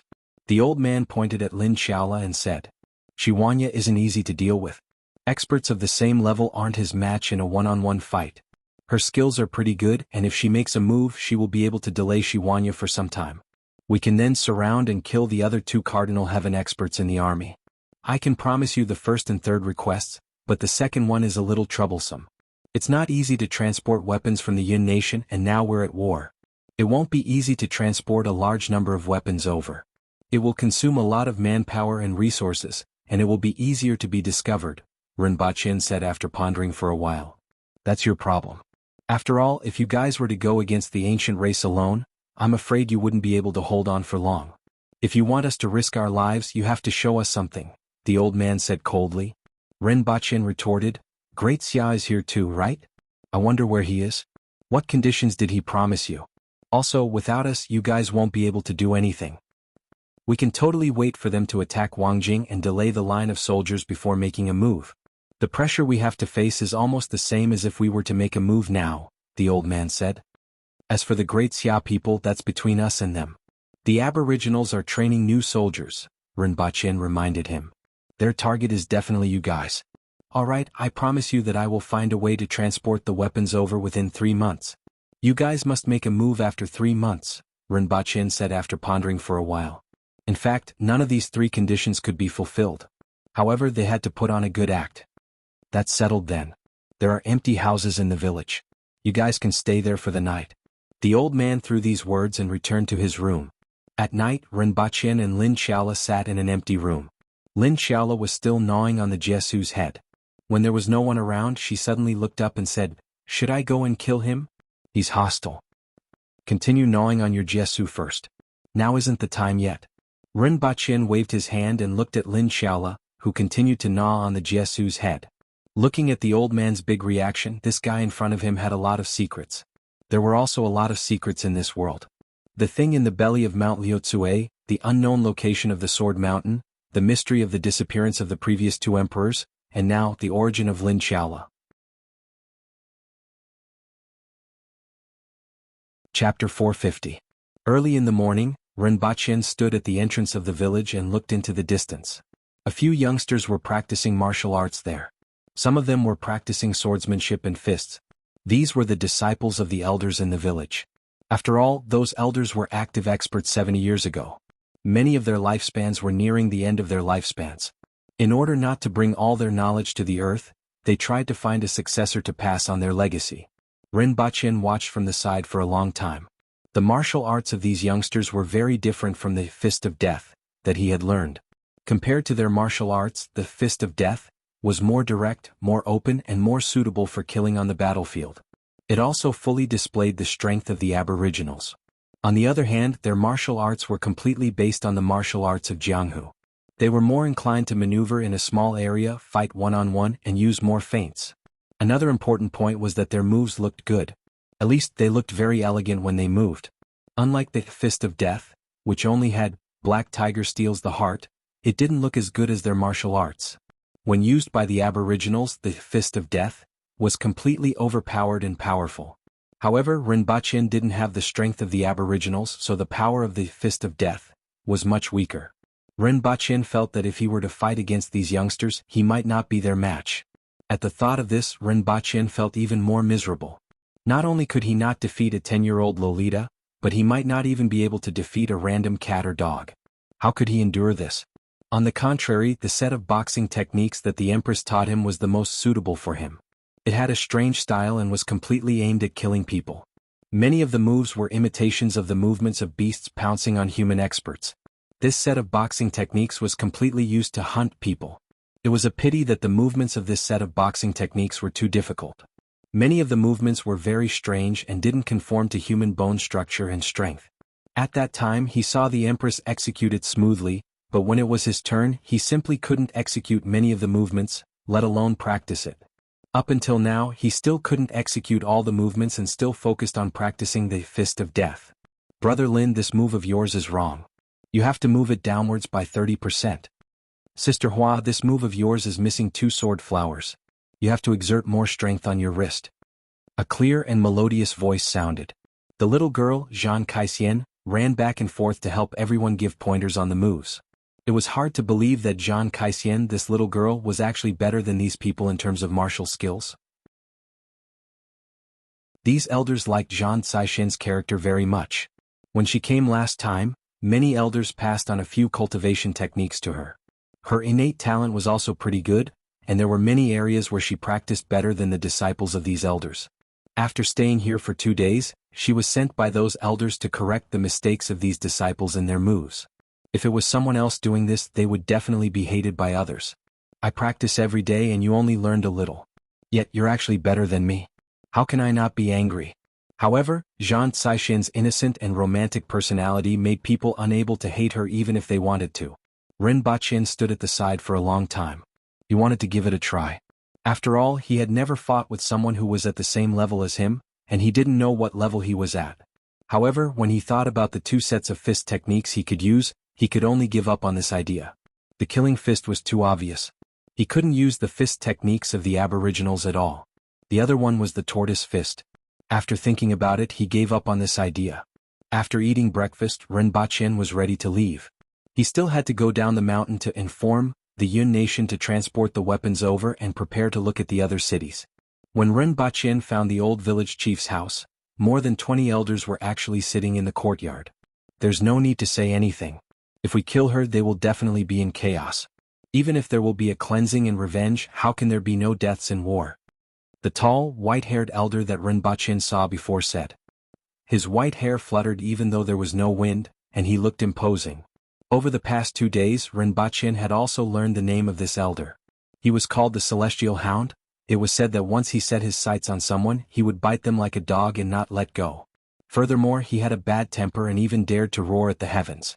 That was why he had such a name. However, most people didn't dare to say this in front of him. Otherwise, he would not rest until one of them died. The old dog's words are correct, another elder said as he knocked on the bamboo cane in his hand. This is a good opportunity. Don't hesitate, another elder said. Shiwanya will definitely take revenge and I don't know how many people will die. That's a matter for the future. Just like what the old dog said, how can there be no deaths in war? We can't miss this opportunity. Contact all the experts at the earth wheel level and above. No matter how powerful she is, she's just one person. I don't believe that the entire Tianjin Basin can't kill her alone. Rinpoche walked to the door and stopped. Everyone's conversation was heard by him. Who were they trying to kill? From what they said, it should be the higher-ups of the Aboriginals. Otherwise they wouldn't have involved Shiwanya and said things like crazy revenge. The person they wanted to kill was also very powerful, to the extent that it was boundlessly powerful. They needed to gather all the experts in Tianjin Basin to besiege and kill her. At this thought, Rinpoche was stunned. There was no need to think about it. Besides the Empress, there was no one else who met these conditions. But what was the situation now? Was the Empress in Gu City or somewhere else?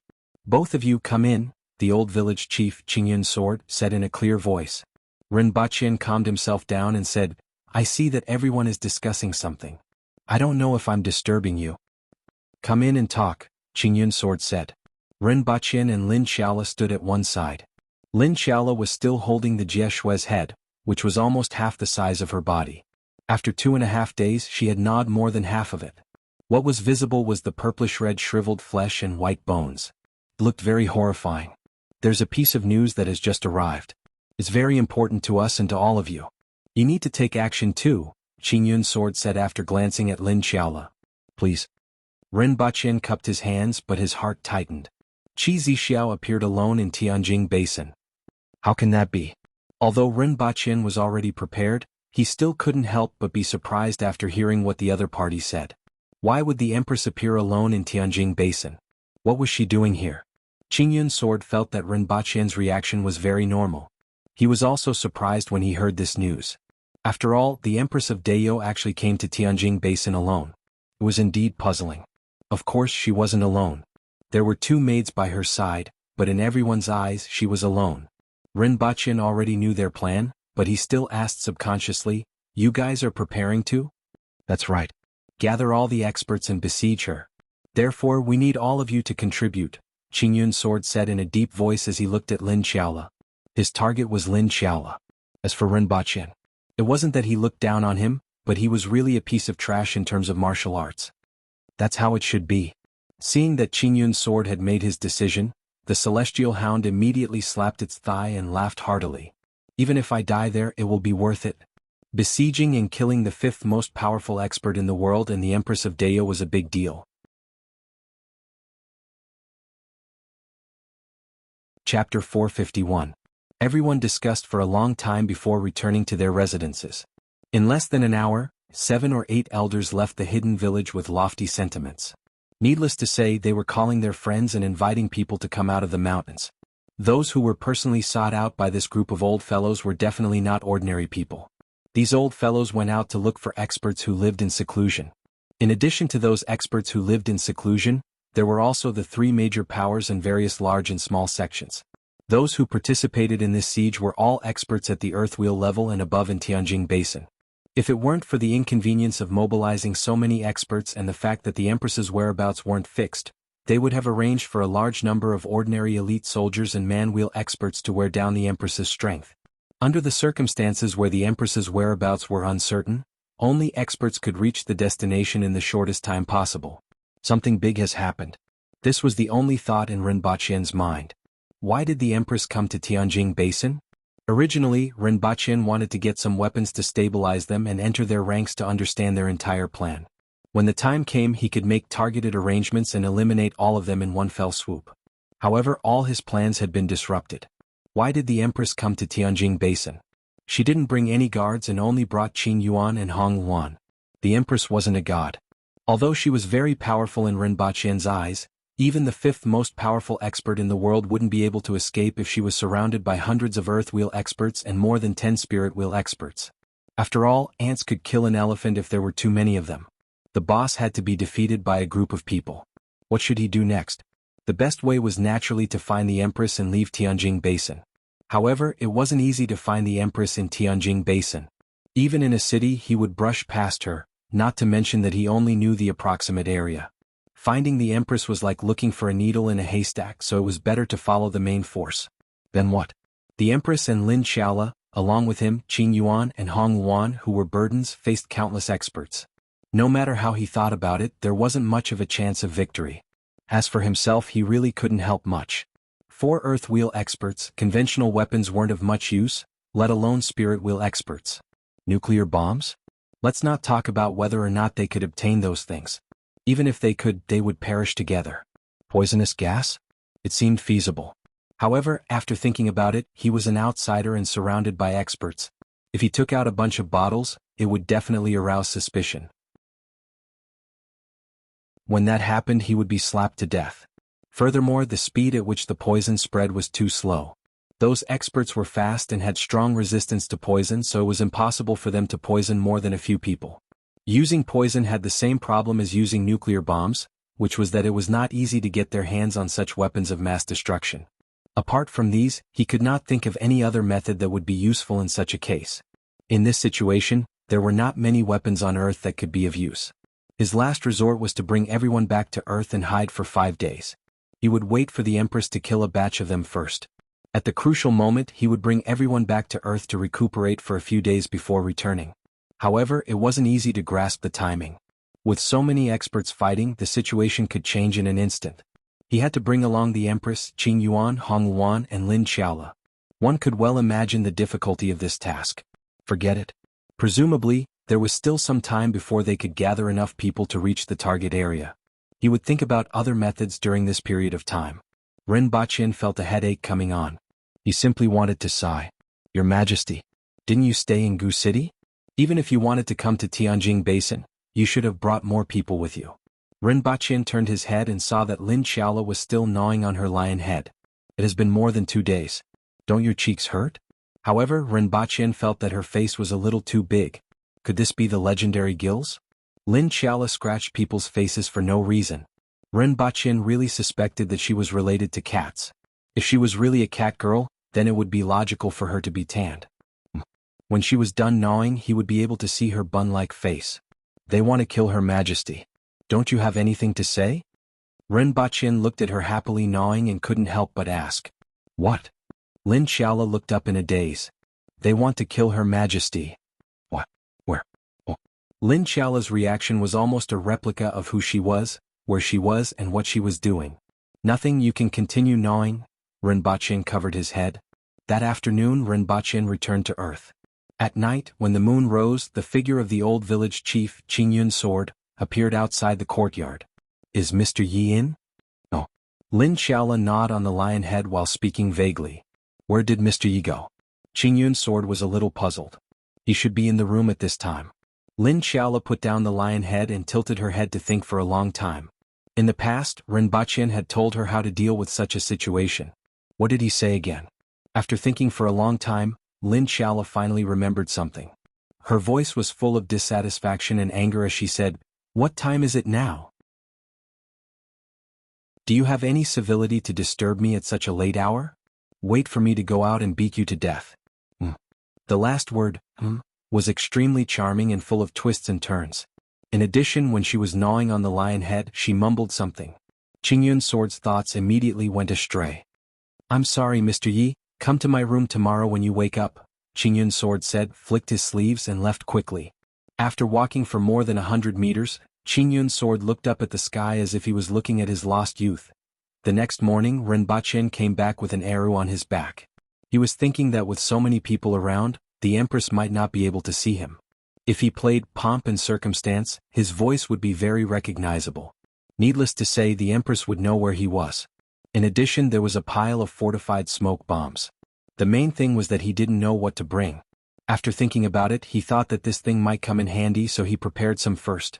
When he came back, he looked at Lin Xiaola and felt that her face seemed to have grown a little bigger. Soon after, he opened the door, sat in front of the room and tuned the strings. Then he played pomp and circumstance. After a series of short notes, the moans of the arrow reached everyone's ears. Damn it, what's that sound? Xiao Tianquan, who was wiping his weapon in the room, cursed. Why does this sound so weird? Who's playing this instrument? I want to slap him to death. A series of curses sounded within the range of Ren Baqin's arrow. However, there was still someone squatting in front of Ren Baqin, holding her face with both hands and listening attentively. After Ren Baqin finished playing pomp and circumstance, he immediately felt refreshed. Sure enough, I'm an arrow player who was held back by my studies. What's this? It's very nice. Zhang Kaixian squatted at the entrance of Ren Baqin's courtyard and said. Ren Baqin's spirits immediately rose. Thinking about how his arrow was suppressed in front of the palace, Ren Baqin always felt heartache. Now he finally had a soulmate. Can you teach me?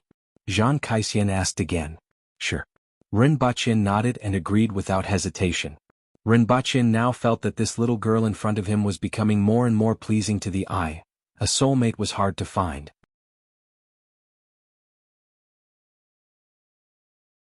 Chapter 452. There were more than 10 households in Pingfeng Valley. Smoke rose from the chimneys at 3 or 4 in the afternoon. An old woman with a walking stick and a young girl stood at the entrance of the valley for a long time before slowly walking down.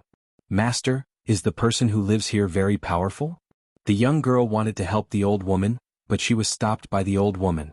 "It's fine at home, but don't do this outside." "I'm not so old that I can't walk," the old woman replied. Then he answered, "If it weren't for the continuous battles that damaged his foundation, I'm afraid he would have already attained the spirit wheel level. With his talent, how could he be stuck at the earth wheel level without any progress?" As he spoke, he seemed to see that shy youth who always carried a paper umbrella on his back and had dimples when he smiled. At that time she was around 20 years old and was in her prime. Unfortunately, fate made fools of people. So powerful. The young girl stuck out her tongue. There were only 13 spirit wheel experts in the entire Tianjin basin. This person must have been a famous person back then. The old woman walked very slowly as if she was admiring the scenery on both sides and adjusting her mood. Following a small path, they walked for a full hour before they reached the entrance of the village. When the children saw strangers, they looked at them curiously before dispersing. Only a naked boy with a ponytail and a runny nose was left.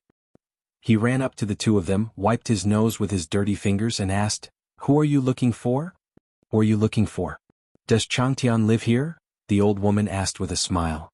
"There's no such person," the child replied after thinking for a while.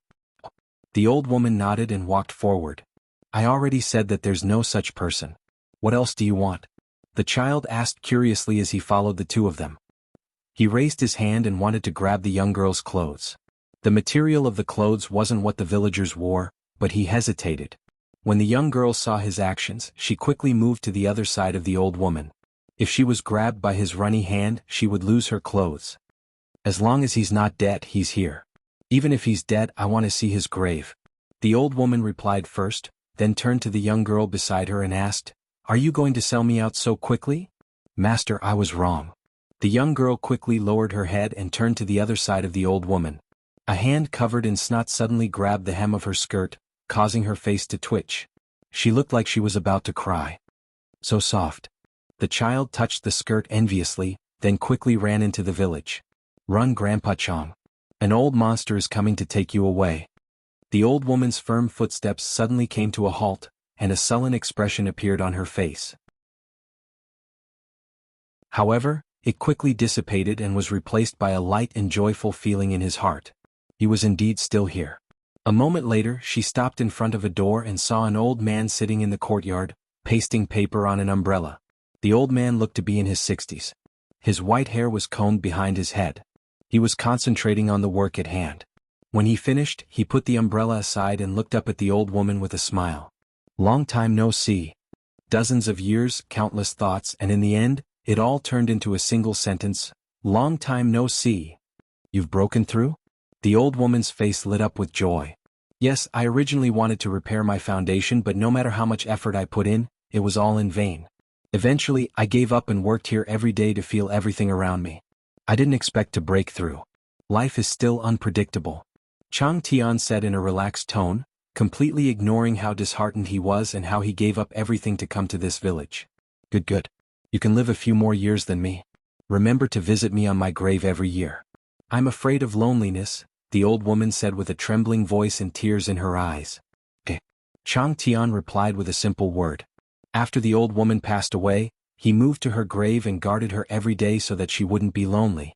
The old woman sized up everything in the courtyard as if she wanted to imprint the entire place where this old man had lived for decades in her heart. She sorted out her emotions and said, "This time, I'm here to invite you out of the mountain." "I'm not interested in those things anymore," Chang Tian replied faintly. "The Empress of Dao, the 5th most powerful expert in the world, Qi Zixiao. She's currently in Tianjin Basin," the old woman said. Upon hearing this, Chang Tian's expression finally changed, and the faint smile on his face disappeared. "How many people?" "There's only her and 2 servants who are merely at the peak of the man-wheel level. Who else is going to make a move?" "Including your 17 spirit wheel experts and all the earth wheel experts in Tianjin Basin." The young girl beside the old woman turned to look at her master with her mouth wide open. Weren't there only 13 famous spirit wheel experts in Tianjin Basin? Including the people in front of him, there were only 14. Good. After I finish pasting this umbrella, I'll follow you down the mountain. This umbrella is what I promised and I can't make half of it. As the old man spoke, he held the paper umbrella in his hand again. Even if he had let go of everything, there were still some things that he couldn't let go. It wasn't for himself, but for the millions of people in Tianjin Basin. One day later, 3 figures stood at the entrance of the valley and turned to look back. More than 10 villagers were standing not far behind the 3 of them.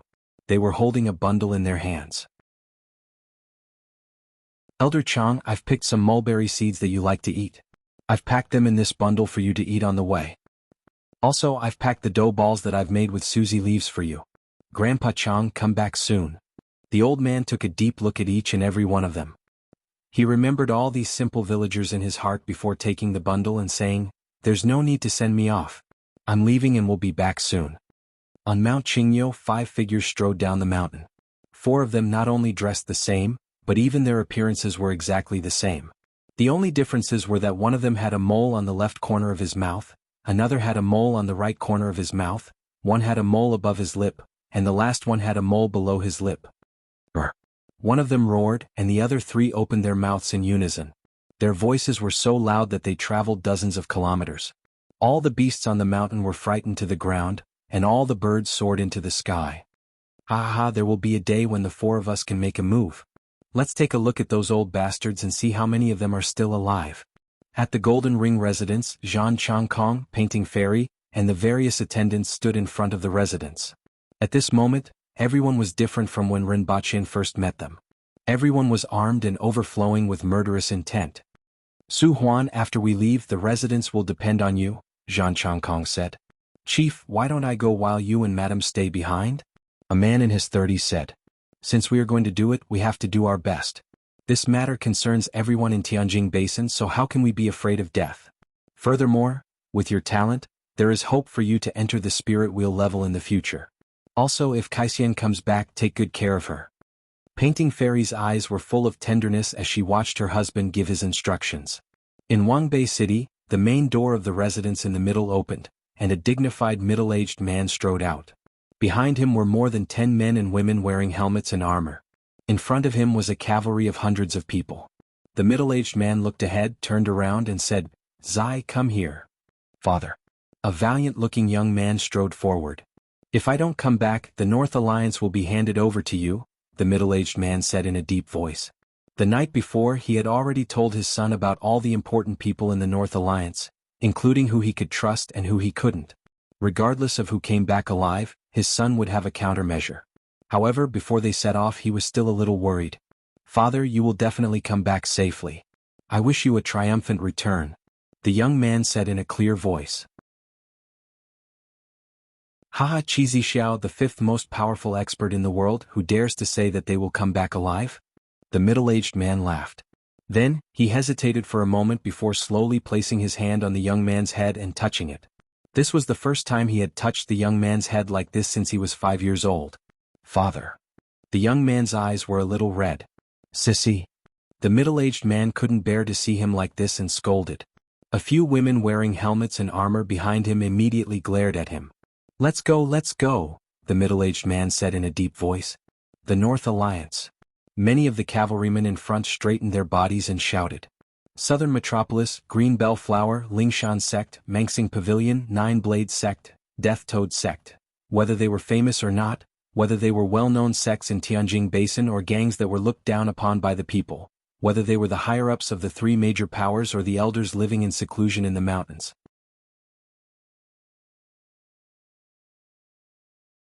Chapter 453.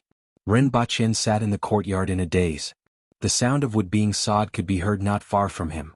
Zhang Kaisian was playing the arrow happily, and her face was blooming with happiness. Lin Xiaola was sleeping on the wall. Yes, on top of the wall. Bang. Every time this sound was heard, Lin Xiaola would fall off the wall and climb back up drowsily. According to her, the room was too quiet, and the sound of sawing disturbed her sleep. She simply ran outside. Although it was noisier, the noise of people on the street made the sawing sound less prominent, and she could fall asleep this way. The city that Rinpochen was in was called Ming City, and it was located in the center of Tianjin Basin. He came with the people from the hidden village. Before they arrived, the nearby sects had already gathered here. There were dozens of earth wheel experts and one spirit wheel expert. This was only the surrounding area. After his group arrived, more people arrived in succession over the past 2 days. Rinpochen couldn't help but worry when he thought of what he heard. All the experts in Tianjin Basin were rushing here. Now, the Empress had really become the big boss. The current situation was equivalent to all the guilds and individual players in the entire server forming a team to defeat the world boss. Rinpochen had participated twice when he was playing games and felt that it was pretty cool and hot-blooded, especially with the background music which made people's adrenaline soar. Looking at everyone's fighting spirit and thinking about how the world boss was his fiancée, Rinpochen cursed in his heart. If he had a slightly more reliable person, he would have sent him to deliver a letter to Gu City. However, Lin Xiaola. Rinpochen was afraid that she would fall asleep halfway. The hot weather coupled with the ear-piercing sawing sound made Rinpochen a little impatient. He stood up, walked around the courtyard twice, threw a piece of white rabbit creamy candy at Lin Xiaola, informed Zhang Kaixian and walked out of the courtyard. After he walked out, he turned his head to take a look. Sure enough, Lin Xiaola was following him silently. Who do you think will win? Rinpochen couldn't help but ask. He had already asked this question many times. Lin Xiaola replied with the same sentence, "Don't you already have a guess? But you are an expert, so you have better foresight and know more than me. If it were me, I would at most be able to face 3 spirit wheel experts. If there were any more, I would have to run. However, I will bring you along when I escape, so don't worry." In any case, Lin Xiaola still remembered that he was her owner. However, this wasn't what he was worried about. Rinpochen stopped talking and shifted his gaze to the 4 old men who looked the same, except for the mole near their mouths that was in a different position. The 4 of them noticed his gaze and smiled amiably. They then glanced at Lin Xiaola and brushed past the 2 of them. Rinpochen looked back and saw that the 4 of them were heading in the direction of the warlord's residence, which was now the headquarters of many experts. He had never seen these 4 people before, so they must be experts who had just arrived. With each passing day, the number of experts in the city would increase. The streets were very lively. Warriors with weapons could be seen from time to time, and all of them were metal weapons. "Brother below, would you like to come up for a drink?" Rinpochen heard the shout above him and looked up. He saw a man leaning on the window of the 2nd floor of a shop next to him, looking in his direction with a smile on his face. Rinpochen looked to his left and right and heard the man shout, "Brother from the Yun Nation, would you like to come up for a drink?" Rinpochen then confirmed that he was indeed called. He thought for a while and walked up to the 2nd floor. This was a restaurant and there weren't many people at this time. A young man in his 20s stood by the window on the 2nd floor. He was very good looking, gave off a sincere feeling when he smiled, and was dressed in embroidered clothes. He was the young man who called out to Rinpochen just now. Seeing the 2 of them come up, he cupped his hands and said, "Greetings, brother." "Greetings, senior." "You know me?" Rinpochen asked. "Mr. Yi Yunxian. Or should I say, Principal Rin, would you like to sit down and have a chat?" Rinpochen's mind buzzed at the young man's words. An uncontrollable murderous intent emerged from the bottom of his heart as he coldly said, "Kill him." It never crossed his mind that the other party was trying to trick him. This was because ordinary people would never imagine that the so-called guest from the Yun Nation would actually be the husband chosen by the Empress. Furthermore, the other party directly said that he would be the principal. It was obvious that the other party knew a lot of things. As soon as Rinpochen finished speaking, she transformed into a gust of wind and pounced at the man by the window. "Wait, it's not an enemy." The young man on the other side swayed a few times before flipping over and jumping out of the window. However, in less than 3 seconds he crashed through the window with a claw mark on his face and fell back in. Without saying a word, Rinpochen took out his gun, raised his hand and fired 3 shots at the other party's head. "We're not enemies, let's work together," the young man shouted as he flipped over and dodged Rinpochen's gun. "Stop." Rinpochen hesitated for a while and finally spoke up. He wanted to hear what Rinpochen had to say. Seeing that Lin Xiaola had returned to his side, the man heaved a sigh of relief. At this moment the young man wasn't as calm as before. His body was covered in wood shavings, his hair was disheveled, and his face was covered in claw marks. He was so close to getting his head smashed open by Lin Xiaola. The young man took a few deep breaths and threw an ingot of silver to the innkeeper, who ran over after hearing the noise as compensation. He then smiled bitterly and said, "It's really dangerous to deal with Principal Ren. Your skills are not bad." Ren Bachien praised him sincerely. Speaking of which, this person's skills weren't bad. The difference in strength between a spirit wheel expert and an earth wheel expert was like heaven and earth. Previously, when Ren Bachien was attacked in Lan City, the Earth Wheel Guard commander was killed in an instant when the other party suddenly attacked and used a heaven-grade weapon. Although this was due to the sudden attack and the use of a heaven-grade weapon, Lin Xiaola was much more skilled than the assassin from before. Even a spirit wheel expert like Qing Yun's sword wasn't her match. It was already amazing that this young man could withstand at least 2 blows from her without dying. In addition, the other party wasn't even 30 years old. Presumably, among the younger generation besides people like the Empress and Li Yuanzhu, he could be considered one of the best. The young man sat down at the table next to him and Ren Bachien followed suit.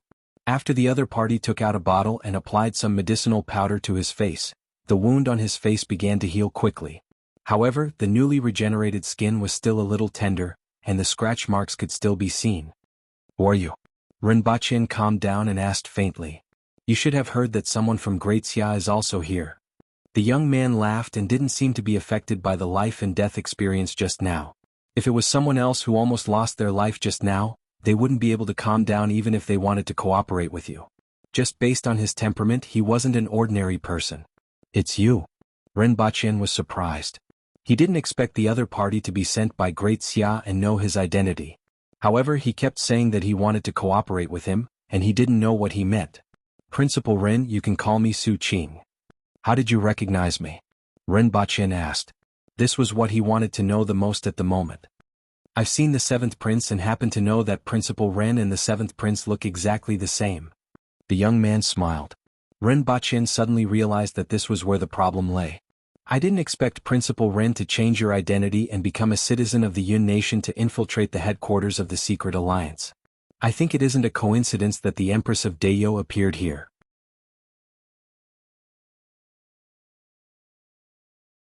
Chapter 454. Ren Bachien, can I say that I'm here to do social research? In the end, after he left Valley City, the plot took a drastic turn for the worse. It was completely different from what he had planned before he came here. God knows how it turned out to be like this. "What do you want to cooperate with?" Ren Bachien asked. "These people are finished. These days are the last glory of this place." Su Qing looked out of the window and sighed. "Actually, I was a little worried at first. I was worried that the Aboriginals would really be chased back into the mountains after being attacked from all sides. The Yun Nation, Tianjin Basin, the Qin Nation, and finally, Great Xia were going to be besieged by all the other nations, and the result was predictable. After all, the brains of the Aboriginals. I don't think they can come up with a solution to this situation." Su Qing gave Ren Bachien a knowing look. "This scene may be what many people want to see, but it's not what I want to see. The Qin Nation has sent their troops." Ren Bachien immediately grasped some information from his words. "Probably in the next few days. Perhaps they have already sent out their troops." Su Qing did not hide it. There was no need to hide this kind of news. As long as Ren Bachien left Tianjin Basin, he would soon receive this news. "What do you want?" Ren Bachien asked. "I don't want Great Xia to have no enemies. Initially, when I saw this trap of yours, I should be happy that a smart person has appeared in the ancient race. However, I soon got worried again. If you guys were to settle everything too quickly, Great Xia might shrink back after realizing that it was impossible. That's something I don't want to see either," Su Qing said. Ren Bachien immediately understood Su Qing's words. What he meant was that he hoped to see Great Xia being dragged into a quagmire and unable to extricate itself. At the very least, they had to make Great Xia reorganize their troops for another battle after suffering a crushing defeat. Great Xia's resources and soldiers were almost depleted. If they wanted to regroup and fight again in a short period of time, they had to recruit a large number of soldiers. If there weren't enough conscripted soldiers, they might even have to recruit able-bodied men. Furthermore, it would be difficult for Great Xia to prepare enough resources for hundreds of thousands of soldiers in a short period of time. Hence, they would have to increase taxes. If there were places where the people had no way of making a living, and someone with the intention of raising their arms and calling for help, it was likely that a rebellion would immediately occur. If Great Xia defeated the Aboriginals, they would be able to bring back their army to quell the rebellion. However, if Great Xia were to once again fall into a quagmire or even lose the war with the Aboriginals, their foundation would definitely be shaken. After thinking for a while, Rinpoche thought about the problems that might arise if Great Xiao were to send troops again. The crux of the matter was that the war between the Aboriginals and the other nations couldn't end in a short period of time. Otherwise, the Aboriginals would fall into a stalemate. Only then would Great Xiao, who had just suffered a great defeat, make up their minds. As for taxes, the other party probably knew the situation in Great Xiao better than him. Also, would the people have a hard time making a living? This wasn't a problem at all. As long as there were people on the same side in a certain city, and they had such thoughts, it was very easy to make a certain area become a place where the people had no way to make a living. Then all that was left was to raise his arm and shout. Rinpoche felt that his theory wasn't entirely correct, but it was highly possible. He didn't ask if the other party wanted to rebel. Instead, he tapped his finger on the table a few times and asked, "What's in it for us?" "A weak Great Xia is safe for you," Suqing said. "No, we don't need it.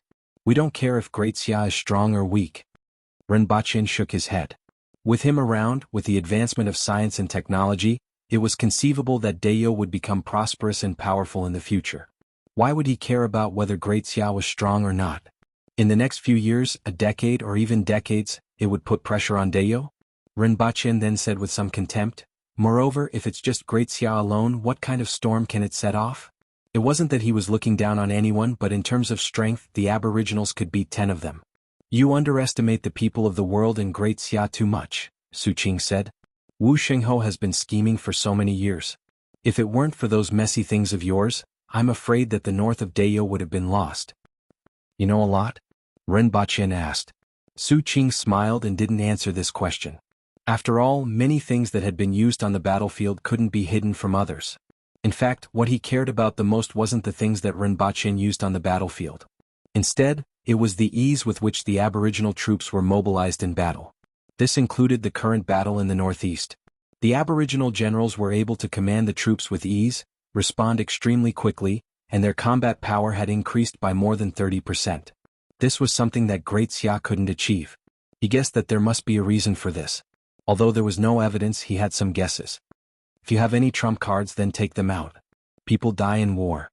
If we drag Great Xia into this, we don't know how many people will die and how much resources will be wasted. This isn't something that can be easily erased. 100 million taels of silver within 3 years. Suqing said straightforwardly. A year's income of Great Xia's treasury? Can you afford it? Rinpoche's heart skipped a beat.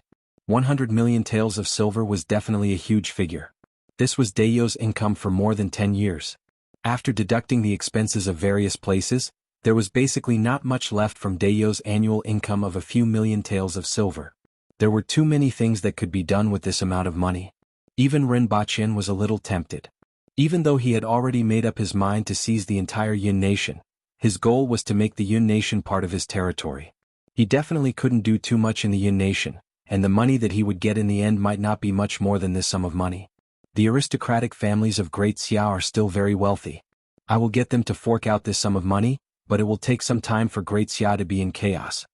Suqing smiled confidently. Rinpoche somewhat appreciated this kind of thinking of, "I don't have it, but I can seize it." "In addition, you still have to help me do 3 things, Rinpoche said. The rest were all fake and were things to be done in the future. With this snitch, it would be easier for him to get through this safely. Speak. First, help me send a letter to the Protectorate of Gu City within 2 days. I think you should have people in Gu City, and you should also have some means of communication," Rinpoche said. "Shiwanya should be on his way, right? However, I can do this. After delivering the letter, my people will withdraw from Gu City." Suqing smiled. Rinpoche was relieved to see that Suqing had agreed. In fact, 2 days after knowing that the Empress had come to Tianjing Basin, he had thought of the radio station. However, what made him want to smash the wall was that the radio station was completely unusable. At first, he thought that it was due to the magnetic field of Mount Tianyun, but on the way here from Mount Tianyun, the radio station still couldn't be used. No matter which channel it was tuned to, there was only a bunch of ear-piercing noise. This made Rinpoche suspect that there was a problem with the ionosphere above Tianjing Basin, and he had no choice but to give up on using the radio station. This wasn't his fault, but the world's. Lin Xiaola was also unreliable. Now that he had Suqing's help to pass the message, the biggest problem was finally solved. At the very least, in the worst-case scenario, he wouldn't find more than a dozen spirit wheel experts playing mahjong in a circle when he returned to Earth with the Empress. I will tell you the other two things in a few days, Rinpoche said. I have to do it. I won't make things difficult for you. Rinpoche smiled. It had to be said that these remnant citizens of the Hao Nation were really unlucky. Of the two foreign aid, one was an undercover agent and the other was a snitch. Anyone who knew about this situation would vomit blood. Tell me, other than the muscles in your brain, is there anything else that is presentable? You can't even find the way to the inn, and you made me walk such a long distance. A crisp voice said. You can't find the inn either, right? Another coarse voice retorted. Do you believe that I will shoot you into the wall? The voices on the street made Rinpoche's ears twitch. Was this a little Lolita? Why were they here?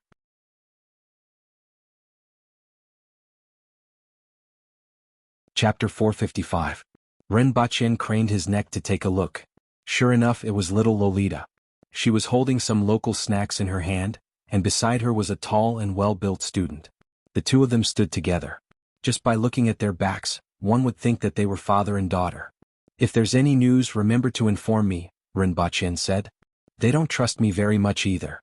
After all, you and I are outsiders. In fact, now that things have come to this point, you don't need to worry about anything. Su Qing smiled. Rinpoche felt that he had a lot to worry about. Whatever the other party thought he didn't have to worry about, he had to worry about. Both sides received unequal information to begin with. I'll have someone deliver the letter to you later. As for the other two matters, I'll let you know when the time comes. Within a short period of time, the rebellion in Tianjing Basin won't stop. Rinpoche nodded at him, got up and left with Lin Xiaola. From beginning to end, his expression was very calm, as if he had a card up his sleeve. No matter what, he had to put on a show. He couldn't let the other party see through him. He was the only one who knew how worried he was before he came to this building. After he left, Su Qing sat there and laughed. He poured himself a glass of wine and took a sip.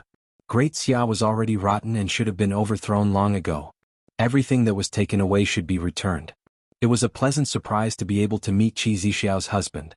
The biggest reason why he said everything so clearly was because he wasn't afraid that the other party would find out. So what if the aboriginals knew that Great Xia was going to fall into chaos? The current land in Dayo was more than enough for the barbarians to wreak havoc. Even if Great Xia were to fall into chaos, the aboriginals would at most take advantage of the situation and leave. How could they stay in Great Xia and not leave? Those barbarians didn't have that many people to manage the place. If their territory was too big, they would be stuffed to death. Furthermore, Great Xia wasn't Tianjing Basin, and Qi Zixiao wasn't #1 in the world. When there was a war or a change of dynasty, those experts would not make a move. If the aboriginals entered Great Xia's territory and didn't want to leave, someone would naturally show up. He believed that 100 million taels of silver would be enough to tempt the other party. The aboriginals wouldn't be able to accumulate such wealth even if they gave it to them for 100 years. These people are dead. Su Qing poured himself a cup and drank by himself. His gaze followed the window and looked in the direction of the city lord's mansion. He thought to himself, then smiled. What did these people have to do with him? Rinpoche went downstairs and whispered to Lin Xiaola, I saw Tong Lan just ahead. Go and find them, but don't alarm them. Come back and tell me. Why do I feel like I'm getting busier and busier? Lin Xiaola said with some dissatisfaction. Lin Xiaola knew who Tong Lan was. After all, they had gone to the salt well previously and traveled all the way here this time. Even though Tong Lan was sleeping most of the time, she still remembered the youngest girl. Rinpoche cast a sidelong glance at her and asked, Where did you get the courage to say this? Without waiting for her to refute, he urged, I'll give you 3 more pieces of candy. Hurry up and go. Lin Xiaola bared her teeth at him and in a flash she landed on the roof of a nearby building. She widened her eyes and searched through the crowd, moving forward. Rinpoche stretched his body. Now he could finally relax. Originally, he was still worried that even if he brought the Empress to Earth during a crisis, they would still be surrounded when they returned. That would be troublesome. After all, the other party wouldn't give up so easily. Under the circumstances where there was no other way, they might just wait there. As long as he informed Shiwanya, he didn't need to worry about the following matters. Perhaps, their so-called encirclement and suppression of the Empress would really turn into a complete wipeout. If that happened, it would become a trap set by him and the Empress, waiting for those idiots to fall into it. Regardless of whether the truth was true or not, what he said was true. Walking on the street, he wasn't feeling restless anymore. His waist wasn't sore and his legs weren't hurting anymore. He looked at the shops on both sides of the street with great interest, as well as the pedestrians coming and going. Not long after, Lin Xiaola returned to Ren Baqian's side and said, "Found them." Following her guidance, Ren Baqian saw Tong Lan in the crowd. That girl was still bickering with the student beside her about the location of the inn. Ren Baqian didn't approach the two of them. He found a shop along the way, borrowed a pen and paper, and wrote some simplified Chinese characters on it. Then he crumpled the paper into a ball and handed it to Lin Xiaola. When the two of them turned into a secluded alley and were about to change to another street, Ren Baqian threw the paper at Tong Lan. Tong Lan reacted very quickly. She immediately leaped into the air, turned around, and saw that the person who threw the paper was Lin Xiaola, who was standing on a roof in the distance. "It's her?" Tong Lan was surprised. "Oh," the other student asked. "The bed warmer by Yague's side." Lin Xiaola curled her lips and said, "Yague must be nearby." "What does bed warming mean?" Tong Lan fell into deep thought. "This is a good question. The weather is already hot, so wouldn't it be even hotter if someone warms the bed? I will go back and ask Grandpa." She then picked up the paper and said, "It seems like it's for us. There will be major changes. Think of a way to inform the other 4 groups to quickly leave Tianjing Basin. Don't pass through cities and towns. Choose the wilderness. Inscription: Your grandfather will always be your grandfather, and your teacher will always be your teacher. Damn that Yague." Tong Lan gritted her teeth and cursed after reading the inscription. In fact, with the simplified Chinese characters and the fact that she had seen Lin Xiaola before, she would have known who wrote it even if it wasn't inscribed. However, he had to add such an inscription that made her gnash her teeth. Major changes? These people are going to rebel? Another student subconsciously thought of this answer. After all, most of the students who came here were the children of officials. Even those who didn't know about the situation now knew about the situation here. "I'm afraid so. Let's go back and look for them first." Tong Lan glared at him and said, "It's all because your brain has nothing but muscles. If it weren't for you, we wouldn't have gotten lost. It's all because they made the city too messy. It's not easy to find them." That student immediately found a scapegoat. Otherwise, he would have been nagged at by this little brat for a long time. Unfortunately, he couldn't beat her. After spending half a day, the two of them finally found the inn. At this time, the others had already gone back for a long time. The two of them called the others into the room and showed the note to them. "How can we just run away when they are rebelling? Won't we be laughed at when we go back? Why don't we kill their warlord?" "That's a good idea." Many people were tempted. It was difficult for them to make contributions on the battlefield with their strength, but now, there was a great contribution in front of them. They also have experts. You guys aren't even enough to fill the gaps between their teeth. Since Yague has said so, let's leave first. The other groups still don't know about this matter. Finally, a rational person spoke up.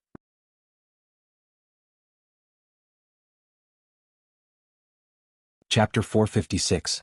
That night, Ren Baqian sealed the letter with wax and sent it to Su Qing after finding out where he lived.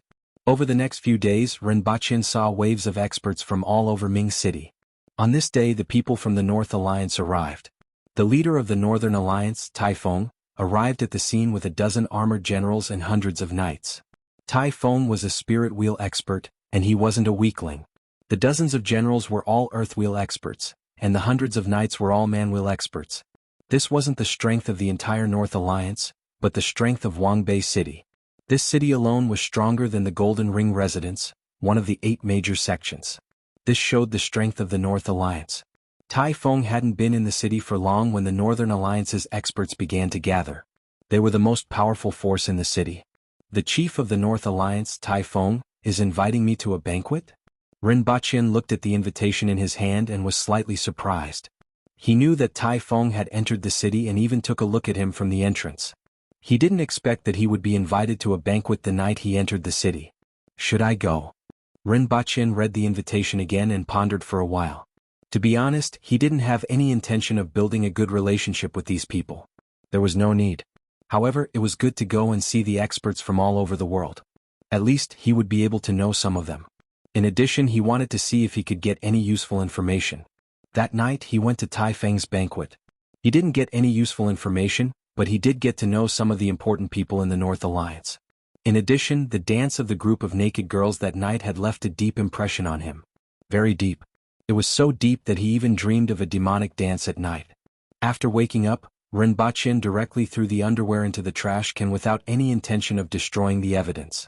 This kind of thing wasn't worth paying attention to in modern times. After thinking about it carefully, he hadn't touched a girl for a long time and didn't know when he would be able to touch the Empress when he reached the earth wheel level. He was living the life of a monk with a pure heart and few desires. He didn't know if it was planned, but the first day the North Alliance arrived, and the second day the Southern Metropolis, one of the three major powers, also sent an invitation to Rinpoche. After 2 consecutive nights of demonic dances, Rinpoche felt as if weeds had grown in his heart. On the third day the green bellflower from the 3 major powers finally arrived. A group of female soldiers. Before the arrival of the green bellflower, Rinpoche had great fantasies about this power with a beautiful name and a large number of women. After all, the name itself could confuse people greatly. However, when he saw the woman sitting on the back of an elephant with a waist circumference of 8 feet and an arm-thick iron rod hanging beside the elephant, he was so scared that he almost fell off the wall. Just looking at the one in front was enough to make him lose interest in the people behind him.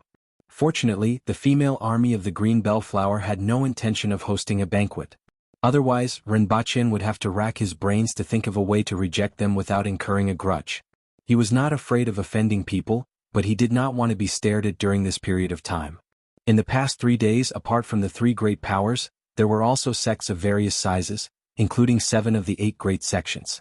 He even met the famous Mangsing Pavilion in Tianjin Basin. They arrived at the same time as the green bellflower, but they entered the city later than the green bellflower.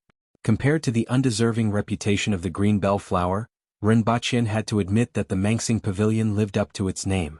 Not to mention the experts dispatched by the Mangsing Pavilion, the dozen or so disciples accompanying them could be considered heavenly beauties.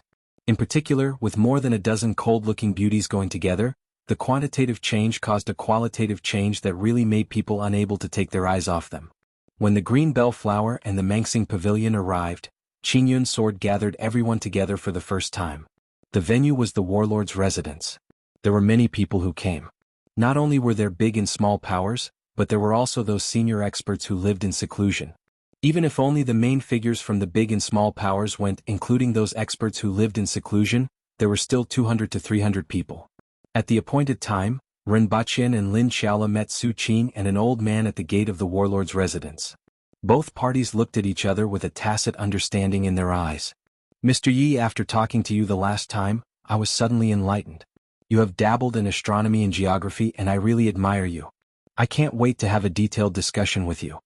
Su Qing smiled and greeted him loudly. Rinpoche was stunned. What was going on? Could it be that they were going to flatter each other? Rinpoche immediately replied, You flatter me. I also yearn for your affairs in the brothel. In particular, I yearn for the Bingdi lotus and the 4 blooming flowers. This time it was Su Qing's turn to be stunned. What was going on? What happened to flattering each other? I boasted that you have dabbled in astronomy and geography, but you said that I have affairs in the brothel? This doesn't seem to be right. Su Qing looked around and saw that the people from the Mangsing Pavilion who had just entered were looking at him with disdain. There was nothing wrong with going to the brothel and showing off to the men, but it was more disgusting for the women. Su Qing laughed and said, Mr. Yi, you must be joking with me. Haha, of course. Su Qing then winked at him and both of them walked in side by side without saying much. There were too many experts around and even a whisper couldn't be concealed. After entering the warlord's residence, they saw a circle of tables in the courtyard. At the front were the seats for the major powers and Rinpoche and Su Qing each had a table. Behind them were the sects and experts who lived in seclusion and the leaders of some small powers. As the two of them found their seats and sat down under the guidance of the attendants, there was still a steady stream of people coming in. Rinpoche felt that this was a martial arts conference. However, the purpose wasn't to elect the chief, but to suppress the devil who had brought disaster to the martial arts world. Well, that's right. That devil was his fiancée. The courtyard was bustling with voices, and all kinds of greetings and attempts to establish relationships filled everyone's ears. Rinpoche turned to look at Lin Xiaola and saw that she was almost banging her head on the table. Fortunately, this chaos didn't last long. Qingyun's sword stood at the front and pressed his hands on the table. Everyone please be quiet. His voice was heard throughout the hall. The courtyard immediately quieted down. This is the most complete gathering we have ever had. It's truly a grand occasion. Qingyun's sword sighed with emotion. The three major powers, the sects and experts who lived in seclusion were gathered together. Even 70 years ago, there wasn't such a scene. After all, after a series of wars, more than half of the experts had withered. I'm sure everyone knows the reason for gathering all of you here today. The fifth most powerful expert in the world, Qi Zixiao, the Empress of Deyo, is currently in Tianjing Basin. This is our chance, our best chance. If we seize this opportunity, our descendants will no longer be trapped in this cage and will be able to soar freely in the vast sky. I won't say any more nonsense. Some of you here can see that day and some won't. Including me, no one knows if they will survive this battle. However, everyone still came here without hesitation for the same goal. For everyone in Tianjing Basin and for our descendants, what we see isn't just this vast sky, Qingyun's sword said as he pointed to the top of his head. Everyone felt the same way. Qingyun's sword's words resonated with everyone's hearts. Qi Zixiao was very strong. She was so strong that no one here was a match for her in a one-on-one fight. Even if many of them fought together, they still wouldn't be a match for her. However, some things had to be done by someone. Where there was blood, there had to be people. Many of them had already made arrangements for their funeral, and some had even prepared coffins. Among them there was good and evil. There were experts who were well known in Tianjing Basin, and there were also hermits who mingled in the streets. They might not be able to see the future, but they wanted to fight for a future for the people of Tianjing Basin. This was the roar of all of them after being imprisoned for 70 years. It was their resistance. "Where is she?" someone shouted with a murderous aura. "Where is she? Kill her. Kill her and kill our way out. Kill our way out." Following Qingyun's sword speech, everyone was boiling with murderous intent. "She's waiting for us." Qingyun's sword's words made everyone quiet down. Ren Baqian frowned slightly. "She's 400 kilometers away from here and hasn't moved for 3 days. She sensed us and is waiting for us," Qingyun's sword said in a deep voice. "I don't know if we should say that she's arrogant and underestimates us, or that she's arrogant and has too much confidence in herself. I originally wanted to surround her after gathering everyone, but I didn't expect her to simply stop and wait for us there." Hearing this, Ren Baqian sighed in his heart. "Your Majesty, you should be more careful." Not far away, Su Qing glanced at Ren Baqian. This was the preparation to pull in the net. However, he didn't see the complacent look on Ren Baqian's face. Instead, he looked bitter and hateful.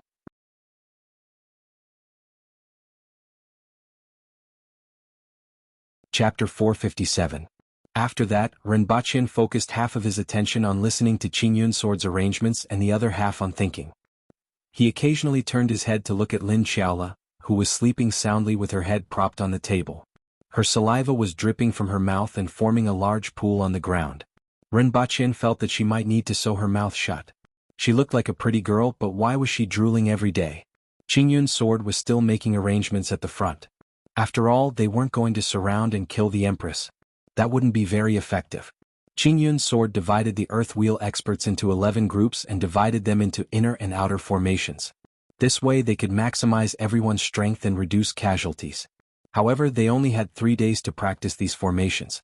By then, everyone's level of cooperation would determine the power of these two formations. Fortunately, everyone was an earth wheel expert, and their reactions were much stronger than ordinary people and man wheel experts. Even if time was tight, they should be able to practice the formations to a certain standard. Everyone discussed until it was very late before they left. Ren Baqian returned to his residence, wrote a letter, and then looked for Su Qing. He finally realized that the mutual flattery in front of the warlord's residence was very useful. At least it gave the two of them a reasonable excuse to meet so late at night. "My men have already left Gu City. After all, their identities have been exposed and there is no value in staying there." Su Qing wasn't surprised by Ren Baqian's arrival, but he was surprised by his request. After all, Ren Baqian had already sent a letter back, and he didn't expect him to send a second one. In his opinion, since he had already set up a trap, he just had to wait for these people to step into it. He didn't understand why Ren Baqian was so anxious to send a second letter. Unless they didn't make any arrangements? As soon as this idea popped up in his mind, he dispelled it. Qi Zixiao's appearance here had attracted everyone's attention, and Ren Baqian's appearance among these people was already a very obvious trap. It was impossible for there to be any mistakes in the arrangements. In fact, even if there were mistakes, it didn't matter. With Qi Zixiao's strength and the Protectorate of the North led by Xiwanya, as long as these people gathered together and attacked, they would be able to eliminate more than half of them. The remaining people wouldn't be able to cause much trouble. The second condition. Ren Baqin stretched out 2 fingers while Su Qing was thinking. Su Qing looked at him and laughed. He stretched out 2 slender fingers and took the letter from Ren Baqin's hand. Do you want to stay and chat about the affairs of a brothel? He waved his hand and left. What was the point of listening to others talk about brothels? I'll go there myself when I get back, but I'll have to find Tong Xinye to take the blame. For the next few days, everyone was pulled out of the city to practice the array formation. At the same time, they were waiting for the few people who hadn't arrived yet. Most importantly, there were 2 spirit wheel experts among them. Ren Baqin hoped that these days would continue. According to the time, Xiwanya should have already set off with his men. Ren Baqin didn't know if the second letter had reached him. The second letter contained the Empress's location. If the Empress was really waiting, the siege should be taking place in the vicinity of that city. However, things didn't go as Ren Baqin wished. 3 days later in the evening, Ren Baqin received a notice to set off the next morning. Ren Baqin calculated the time and realized that it should be 5 to 6 days before Xiwanya received the letter. Even if he left immediately, it would only be 5 days. Ren Baqin had walked for about 20 days from Gu City to this place. However, he traveled in an ox cart and took a long detour. If he rode at full speed and took into account that the mounts needed to rest, it would take at least 10 days to reach the Empress's location from Gu City. This meant that Xiwanya wouldn't be able to catch up no matter what. If everything went well, he should be able to see Xiwanya when he brought the Empress back to Earth. Another thing that Ren Baqin wasn't sure about was how many spirit wheel experts would survive the fight with the Empress and face Xiwanya. If there were too many, he was afraid that Xiwanya would be sending himself to die. Ren Baqin calculated in his heart. There were too many variables and he couldn't calculate them clearly. He could only take it one step at a time. That night, Ming City was much quieter. They would set off the next day and would arrive in 2 days at most. Everyone took this time to adjust their state of mind or check their weapons. Even Ren Baqin had checked the fortified smoke grenades to see if they would be able to contribute to the war. At least, according to Ren Baqin's estimation, these people's formations wouldn't work. The important thing in this batch of fortified smoke bombs wasn't the smoke itself, but the substance added to the smoke bombs. The smoke was a complementary product. What was added to the smoke bombs was concentrated skunk musk. This was the secretion of skunk. It was said that the moment one was sprayed with the skunk liquid, it felt as if someone had smashed the back of their head with a baseball bat. Then a pair of big hands twisted their lungs into a ball, and they couldn't breathe at all. Needless to say, it was painful to the eyes. She immediately burst into tears and could even make people faint. This wasn't just an attack on the sense of smell but also touch, sight, taste, sixth sense and seventh sense. Furthermore, this smell would linger on the body for about a week, even if it was carefully cleaned. This smell was indescribable. The difference between stinky tofu and this thing was probably the difference between Lei Feng and Lei Feng Pagoda. The substance added to Ren Baqin's smoke bombs was said to be 2 to 3 times stronger than skunk musk. It was enough to make people doubt their lives and doubt that being alive was a mistake. Under the circumstances where weapons of mass destruction couldn't be used, Ren Baqin felt that this thing might be the most effective. Of course, in a certain aspect, this thing could also be said to be a type of biological weapon of mass destruction. However, this thing also had a lot of shortcomings. The biggest one was probably that using this thing was equivalent to perishing together. After all, if this thing was thrown out, even if it was thrown in the surroundings, he and the Empress would probably be enveloped by that terrifying smell. Ren Baqin didn't dare to imagine the Empress's expression at that time. It would definitely be very interesting. After thinking about it, Ren Baqin shivered and immediately encouraged himself. If possible, he didn't want to use this type of biological weapon of mass destruction. However, in order to save people, he had no other choice. Sigh, this is life. Ren Baqin sighed, turned his head, and glanced at Lin Xiaola, who was leaning against the headboard. If he remembered correctly, this girl's sense of smell seemed to be much better than his. Lin Xiaola suddenly quivered in her sleep, looked at Ren Baqin with sleepy eyes and asked, "What happened?" "Nothing, continue to sleep." Ren Baqin waved his hand. The night passed. The next day everyone set off.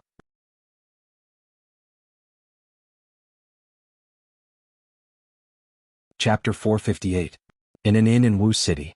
"Miss, are you leaving today?" Qing Yuan opened the window and Hong Luan brought the Empress a basin to wash up. No, the Empress replied faintly.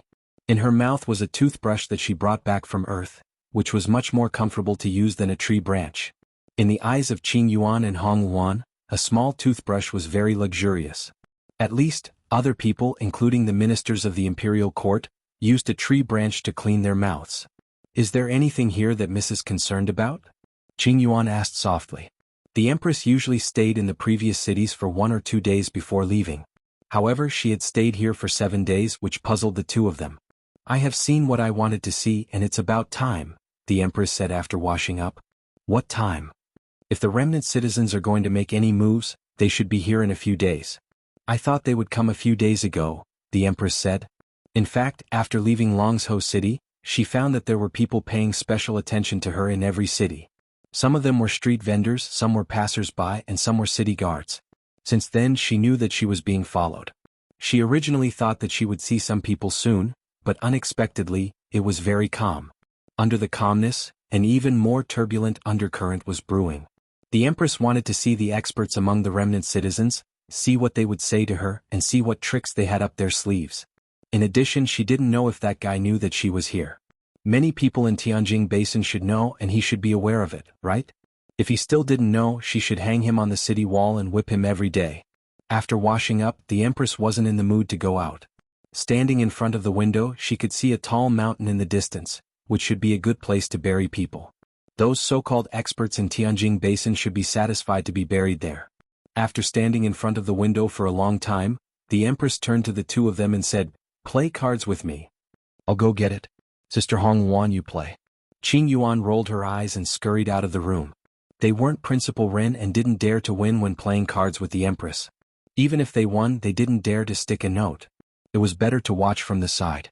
The Empress played from morning to afternoon and plastered Hong Luan like a mummy. Finally, she sat on the bed contentedly. Not long after, the Empress's eyes lit up. In a flash, she disappeared from the room and reappeared on the roof. He looked around and saw 5 people standing on the surrounding rooftops. There were men and women, young and old. There was a silver-haired old man in a green robe, a beautiful middle-aged woman, and a dwarf who was only half the size of an ordinary person. The 5 of them just stood there without making any movements, but they had their own imposing manner. 5 spirit will experts. That's less than what I expected. I've waited for so long in vain. The Empress's cold voice could be heard clearly within a radius of a kilometer. Azure Cloud Sword Tong Kai. Naturally, it was the old village chief that Ren Baqin had met before. At this moment he no longer had the image of an old hooligan. With a long sword on his back, a sharp sword aura surrounded his entire body, making him look like a heaven-piercing sword. Full star pavilions shone row. The one who spoke was the beautiful middle-aged woman. Her eyes were like water as she smiled at the Empress. Unaffiliated person Lu Xiangdong. The one who spoke was the unusually small dwarf. Unaffiliated person Chang Tian. It was an old man in his 60s or 70s who held a paper umbrella in his hand. North Alliance's Tai Feng. This was a middle-aged man with a broad build. The 5 of them bowed to the Empress. This was a show of respect for the strong. Only those who had reached their level would know how powerful the woman in front of them was. Your Majesty, please forgive us for not being able to welcome you earlier. We arrived first and the other friends are still behind. We will definitely satisfy your Majesty, Qingyun's sword said in a clear voice. North Alliance, I will kill you first. The Empress ignored Qingyun's sword's words and muttered the words, North Alliance. Then she spoke to Tai Feng. North Alliance, Wangbei City. She had heard of this place because all of them, including Longzhou City, were under the influence of the North Alliance. The name Wangbei was enough to explain everything. Tai Feng wasn't angry or afraid. He laughed and said, It's my honor to be remembered by your Majesty. Before coming here, I have already made arrangements for my funeral. My heart and soul are all focused on this battle. How much longer do you need to prepare? The Empress looked at Qingyun's sword. It seemed like he had more authority among them. We will arrive tomorrow night. The day after tomorrow will be fine, Qingyun's sword replied honestly. Since the Empress was waiting for them here, it had already explained everything. There was no need for him to hide anything. The day after tomorrow, I will wait for all of you at Mount Wu and see what you are capable of, the Empress said faintly. Then she disappeared from the roof and reappeared in a room. The 5 of them also disappeared from the roof. However, the streets were already in chaos. After all, they had spoken loudly just now and didn't intend to hide anything. No one knew the names of Qingyun's sword, Chang Tian and Lu Xiangdong. However, the words North Alliance's Tai Feng and Her Majesty were like a sledgehammer pounding on everyone's chest. The leader of the North Alliance, Tai Feng, and the Empress of Dayo were actually in Wu City. Furthermore, they were going to fight? This was a huge matter. In everyone's hearts, this was a battle. It was hard for ordinary people to imagine that the Empress could actually gather all the experts in Tianjin Basin just for one battle. Ordinary people were shocked when they heard the voice on the roof, but the innkeeper's legs were trembling. He had heard that cold voice before. After all, no one would easily forget such a beautiful lady.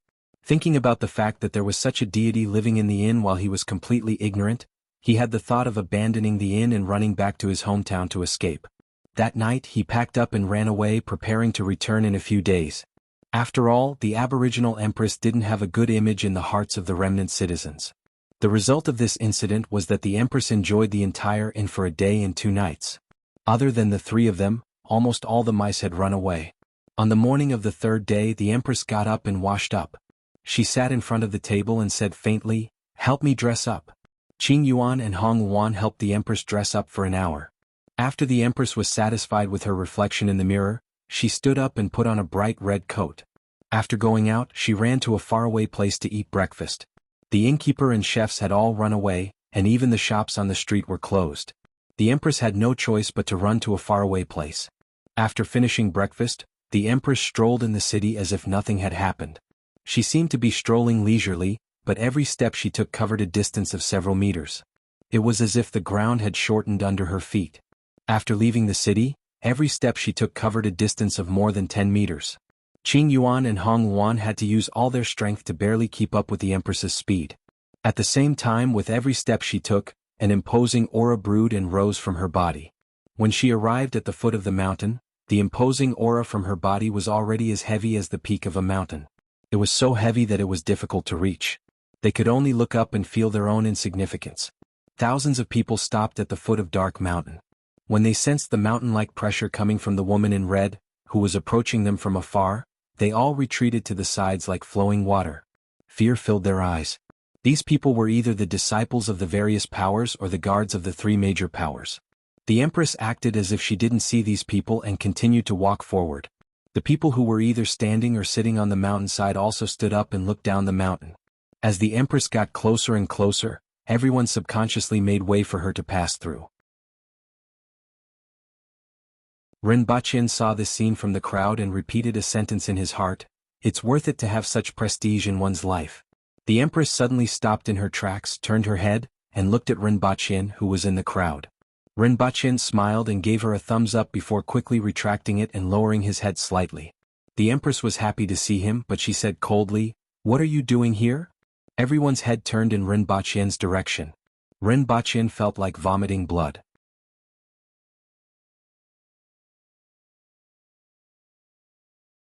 Chapter 459. Rinpoche had made many assumptions about the beginning and process of this battle. In his mind, the story should start like this. The empress, dressed in red, stood alone on the peak of the mountain, looked down at the crowd and said, "All of you can come at me together." Then the empress would fight the crowd alone. When the crowd was no match for her, they would form a formation and he would throw dozens of fortified smoke grenades, causing the crowd to flee. He would make a great contribution and receive a kiss from the empress. Or, in a crisis, he would bring the empress back to Earth to recuperate for a few days. When he returned, he would see Shiwanya's face. In short, the beginning and ending of the story should be like this. However, the beginning of the story was completely different from what Rinpoche had imagined. He worked hard to infiltrate the enemy's camp, and the empress sold him out with just one sentence. Rinpoche looked around. At present, no one was sure who the empress was talking to, but many people were already looking at him. If he shouted, "Your Majesty, it's great to see you. I miss you so much," would they beat him up? Would the empress be able to save him in time? Rinpoche felt that it was better to be more careful. Rinpoche sneered and said, "Humph, you didn't expect this, did you? You didn't expect to see me here, did you?" When everyone heard this, they realized that Yi Yunxian had met Qi Zixiao before. And had a feud? In that case, Yi Yunxian was much more powerful than they had imagined. What kind of person was able to become enemies with Qi Zixiao and survive? He definitely wasn't just an envoy from the Yin nation. Everyone looked at Ren Baqin in a different light. Ren Baqin stepped forward and everyone made way for him, waiting to see the confrontation between him and the Empress. The Empress didn't expect Ren Baqin to reply so coldly. She felt a pain in her heart, raised her eyebrows and looked at him coldly. Ren Baqin was only a few dozen meters away from the Empress. As he passed through the crowd, he was on tenterhooks. When he stood in front of the crowd, he immediately relaxed and put on a warm smile. You didn't expect me to wait for you here, right? I missed you so much. 1 step, 2 steps, 3 steps and then a pounce. Then the Empress dodged, gave him a princess hug and threw him to the ground. Everyone around them was stunned. What was going on? His tone just now gave everyone the impression that the two of them knew each other, and that there was a deep hatred between them. However, in the blink of an eye, it was true that the two of them had gotten to know each other, but their deep hatred had turned into affection? The change in style was too fast, so fast that no one could react. Who are you? Someone immediately reacted and shouted. This person was definitely not someone from the Yun nation. It was impossible for the people of the Yun nation to be on Qi Zixiao's side. Ren Baqin turned his head and looked around. Everyone was looking at him and many of them looked angry at being deceived. Although he hadn't been in the mood to make friends with these people, he had gotten to know quite a few people. There were people from the Golden Ring House, experts from the Northern Alliance, people from the Southern Metropolis, and people from other sections. At this moment, all of them were looking at him with confusion and anger. Sorry, I'm a police officer. Ren Baqin looked at the crowd. He didn't have a bad impression of many people here. Before he came into contact with it, the number of people who died was just a number. He never cared about such numbers, didn't care and didn't think too much about it. But after coming into contact with them, each and every one of them had flesh and blood in his mind. He sighed and continued, You are bandits, I am an official, we are not the same people. But to be honest, all you want is to walk out of here. I came here for this purpose. You don't have to be so anxious. However, it was already too late to say this. All the experts in Tianjing Basin were here, and he couldn't possibly make them retreat obediently just by saying a few words. Therefore he didn't want to waste his breath. Cut the crap. You're obviously not from the ancient race, yet you're Qi Zixiao's dog. That's a disgrace to our ancestors. Someone scolded from below, followed by a wave of curses. Seeing this, the Water Empress's gaze turned even colder. Her killing intent intensified as she memorized every single person who spoke up. He could scold them but others couldn't. Whoever cursed he would kill. I know who he is. Someone else said. You're the gigolo that Qi Zixiao found, right? Ren Baqin touched his face. His reputation had spread all the way here. Handsome is only on the surface. After interacting with me for a long time, you will realize that I'm more beautiful and handsome inside. Ren Baqin sighed. Who said you were handsome? Don't you have any shame? Are you doubting Her Majesty's judgment? Ren Baqin retorted. Everyone's anger and contempt were unmistakable. Everyone from the Golden Ring residence frowned and looked at their chief. Zhang Changkong stroked his beard with a complicated look in his eyes. He didn't expect that he would personally send a spy to the hidden village. He was filled with regret, anger and some other thoughts. He didn't know what exactly was going on in his mind. In any case, no one dared to spit in front of the two of them. After all, the Empress was standing beside Ren Baqin. Even if they came with the mentality of death, they couldn't ignore the Empress's status and strength. All of you shut up. Qingyun's sword frowned as he looked at the farce below. We've made a fool of ourselves in front of your majesty, Qingyun's sword said. He then looked at Ren Baqin and said coldly, I really didn't expect this. I didn't expect it either. Ren Baqin replied. He really didn't expect to be among these people. I don't like people standing higher than me, the Empress said coldly. When Ren Baqin came over just now, the momentum that she had accumulated was interrupted and began to fall. As she took another step, her momentum rose again. The Empress walked all the way to a higher position than everyone else before looking down. Your Majesty, be careful, Ren Baqin said behind the Empress. Retreat to the back. I want to see what these people have up their sleeves, the Empress said coldly. There were more people than she had expected. She didn't expect so many people to come. The scene was huge and there were a lot of people. Their target was her. This kind of scene made her even more eager to fight. 18 spirit will experts, not bad. These experts among the remnant citizens were also not bad. Tens of millions of people, all the experts among the remnant citizens were here, looking up at the Empress from below. This made the blood in the Empress's body boil, and there was a rumbling sound that sounded like a flood crashing into a river. In addition to her identity as the Empress, she was also a practitioner and the fifth most powerful expert in the world. The Aboriginal emperors were never the kind of emperors who didn't live in dangerous situations. Otherwise, why would the first emperor abandon everything and bring the experts into the mountains without any news of them? Why would the second emperor go out alone, return with serious injuries and then disappear again? Being the Empress was a responsibility and identity but not everything. The rumbling sound from the Empress's body caused the expressions of many spirit wheel experts to change. The blood in her body was agitated and emitted a sound like a torrent. To what extent had she cultivated her blood and qi? Rinpoche stood behind the Empress and said in a different tone, "Your Majesty, why don't you let me play a song to strengthen your Majesty's prestige?" The Empress, who was about to erupt like a volcano, suddenly stopped. An ominous feeling arose in her heart. Rinpoche turned around and took out the eru with a face full of smiles. With such a big scene and so many listeners, this was his chance to perform. The Empress stood there alone, facing hundreds of experts. How could an ordinary person compare to such a mighty aura? How could an ordinary person be worthy of her?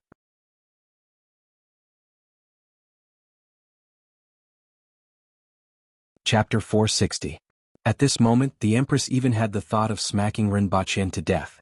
According to her expectations, her aura should be at its peak at this moment. Regardless of whether it was her body or her mind, she should be in the best condition. However, she was interrupted twice by Rinpoche. As a result, she was always a little short of perfect condition. However, Rinpoche knew nothing about this mysterious matter and was completely oblivious to it. He cheerfully found a place to sit down with the eru in his hand and held the bow in his left hand. This was what he had learned from his grandfather. His grandfather was left-handed, and although he wasn't, he was used to this posture when playing the eru. Rinpoche sat there and pulled the bow twice to get a feel. Then, the strange notes of pomp and circumstance, and the moans of the eru flowed out from his hands. The Empress immediately shivered. She was originally prepared to stand in place and let them make the first move, but now she completely gave up on this idea. She silently turned into a red shadow and pounced on one of the 18 spirit wheel experts below. Her extreme speed made her figure a red line in the eyes of many. Tai Feng from the North Alliance. The Empress said that she would kill him first, so she would definitely kill him first. Good timing. Tai Feng laughed heartily as a long saber appeared in his hand. The saber emitted a blazing heat that caused a heat current in the air. Clang. The Empress's body trembled slightly, but Tai Feng was sent flying like a cannonball. Tai Feng was good at charging and breaking through enemy lines. His strength wasn't weak among the spirit wheel experts, but he wasn't a match for the Empress in terms of strength. Umbrella? Chang Tian pointed from afar, and a paper umbrella that was about 30 meters long appeared in the air. Open. Chang Tian shouted again, and the giant umbrella in the air suddenly opened, covering a radius of about 30 meters. The Empress suddenly felt the sky darken as if the umbrella had covered half of it. Fall. Countless steel needles fell from the umbrella like a rainstorm. Those with good eyesight would be able to see that these weren't steel needles, but the ribs of the umbrella. Qingyun's sword pointed with his finger, and the sword on his back was unsheathed with a clang. Dozens of sword gleams scattered in the air. A ribbon appeared in Shan Ro's hand. The front end of the ribbon, which was originally more than a meter long, kept extending forward as if it were alive. At the same time, the ribbon grew from 1 meter long to more than 10 meters long. Furthermore, it continued to extend forward and wrap around the Empress's feet. On the other hand, Lu Ludong's body transformed into a black shadow and moved in the mountains. His short stature was like that of an ape, and he reached the top of the Empress's head in no time. These 4 people were the fastest to react. After all, when the Empress said those words, they didn't feel that she was trying to intimidate them. With her status and strength, even though her words weren't the law, what she said was definitely what she was thinking. The Empress raised her hand and threw a punch at Lu Xiangdong, forcing him to retreat. Her fist didn't feel like it had made contact with a solid object. It was as if the dwarf flew along with the wind generated by her fist, landed somewhere not far away, and slid along the ground toward the Empress. After a few of them made their moves, the other spirit wheel experts followed suit. Someone was holding a fishing rod. Dozens of thin lines that were hard to detect shot out from the fishing rod and wrapped around the Empress. A chessboard appeared in someone's hand. With a slap of his palm on the chessboard, countless chess pieces shot toward the Empress. However, when the chess pieces were in the air, they turned into ferocious beasts. Out of the 18 people, 8 of them had condensed their heaven-grade weapons. Even though the other 10 were holding weapons that they were comfortable with, their speed and strength still couldn't be compared to that of an Earthwheel expert. With 18 people attacking at the same time, the Empress seemed to be surrounded by all kinds of lights. Everyone could only hear the sounds of collisions in the light circle and couldn't see anything. Although it took a long time to describe, from the moment the Empress made her move to the moment everyone counterattacked, everything actually happened in a split second. Rinpoche had just played 8 short notes when a trembling moan drilled into everyone's mind. A series of moans rang out. That could be called 1,000 poses and 100 enchanting, that could be called 100 soul-stirring, that could shake one's heart and soul. Everyone's heart suddenly trembled. The Empress's sword fingers, which were shaped like a sword, slashed toward Lulu Dong missed. With a shake of the fishing rod in the old man's hand, dozens of thin lines pierced the ground around the Empress with a piercing sound. The beasts formed by dozens of chess pieces had originally formed a flawless encirclement. However, 2 of the beasts suddenly slowed down and revealed a few flaws. The others were more or less affected by this series of moans. All of them wanted to turn their heads to look, but they resisted the urge. Their moves unconsciously slowed down by a little, and there were loopholes in their coordination with each other. When experts exchanged blows, there was a fine line of difference, let alone an expert like the Empress. She threw a few punches in succession at the spirit wheel expert who was holding the chessboard. After exchanging blows with him, she borrowed the momentum to pounce toward Qingyun's sword. While in the air, purplish-red lines began to appear on the surface of her body. Her aura became stronger, and she pounced down with the force of the sky falling. Qingyun's sword felt the Empress firmly locking onto him. A huge force enveloped him as if he was facing an ancient giant beast, causing a great fear to rise in his heart. She's indeed the 5th most powerful expert in the world. Qingyun's sword roared in his heart. He bit the tip of his tongue and spat out a mouthful of blood, breaking the pressure that the Empress had enveloped him. Then he used 2 of his fingers to form a sword and slowly drew it in the air. Following his fingers, Qingyun's sword, who was floating 1 meter above his head, turned into countless rays of light that surrounded the Empress as if they wanted to mince her into pieces. "Get lost," the Empress shouted. Her hands flicked around her body, producing a clanging sound. Clang. It sounded like 2 swords colliding. Even though these rays of light couldn't mince her into pieces, she didn't want her clothes to be destroyed. The Empress turned half a circle in the air and stomped down. Qingyun's sword quickly drew a sword with his fingers, and a long sword appeared in front of him. The Empress stepped on the sword, and it turned into countless rays of light that flew in all directions. Qingyun's sword also spat out a mouthful of blood, and his feet sank 3 meters into the ground. When the Empress borrowed the momentum to soar into the air and pounced again, a paper umbrella appeared between her and Qingyun's sword. Then, everyone surrounded the Empress once again. However, at this time, there was always a sound that kept pouring into everyone's mind. The sound was like a crying beauty moaning under the bed. It wouldn't have been a big deal if that was the case, but this sound was strange and had never been heard before. It made people restless and unconsciously affected. The 5 senses of a practitioner were sharper than those of an ordinary person, let alone a spirit wheel expert. Let alone a spirit wheel expert who specialized in cultivating the spirit. Their control over their bodies was much weaker than the Empress's, and their spirits were greatly affected when they were stimulated. "Shut up!" A spirit wheel expert shouted angrily in Rinpoche's direction. This damn sound was too disturbing. If it weren't for the fact that they were facing a formidable enemy, he would have turned around and chopped that guy up. Rinpoche closed his mouth tightly and nodded with an aggrieved expression. "Can't I just keep my mouth shut?" Then he continued to play his eru with satisfaction. Qing Yuan and Hong Yuan were worriedly looking at the battle below, but they couldn't see anything clearly. They couldn't help but look at Rinpoche as the sound of the eru made them clench their teeth and want to slap the person in front of them to the ground. As for the many earth wheel experts below, they couldn't help but plug their ears when they heard the sound of the eru. It was so stimulating that it made their hearts beat faster and faster, making them want to kill someone. Bang! A figure flew out of the battle. It was a woman holding a pair of scissors. She spat out several mouthfuls of blood in the air, and the sound of her bones breaking could be heard. She had been disturbed by the sound of Rinpoche's eru just now, and a flaw appeared between her 2 moves. The Empress seized this opportunity to break her move and punch her body a dozen times in a row, breaking her bones. If the Empress hadn't said that she would kill Tai Feng first and held back a little bit, she would have been dead by now. Even so, it would be difficult to recover without a few years of recuperation, and there was no way for her to advance further. "I'm here. Don't forget me, Your Majesty." Tai Yin, who had been punched down the mountain by the Empress just now, jumped up and shouted. Everyone immediately understood. Lu Xiangdong, Chang Tian, and Shan Rou moved closer to Tai Yin, ready to protect him at any time. Since Qi Zixiao had said so, she would only seriously injure him before killing him and not kill anyone else. This was the shackles that Qi Zixiao had placed on herself. Then a few more sounds of the eru reached everyone's ears, causing their hearts to skip a beat. If it wasn't for Qi Zixiao's ferocity, everyone would have smacked that fellow to death.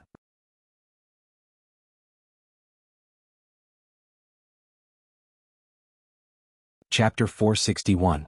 When that familiar tune sounded again, the veins on everyone's forehead bulged.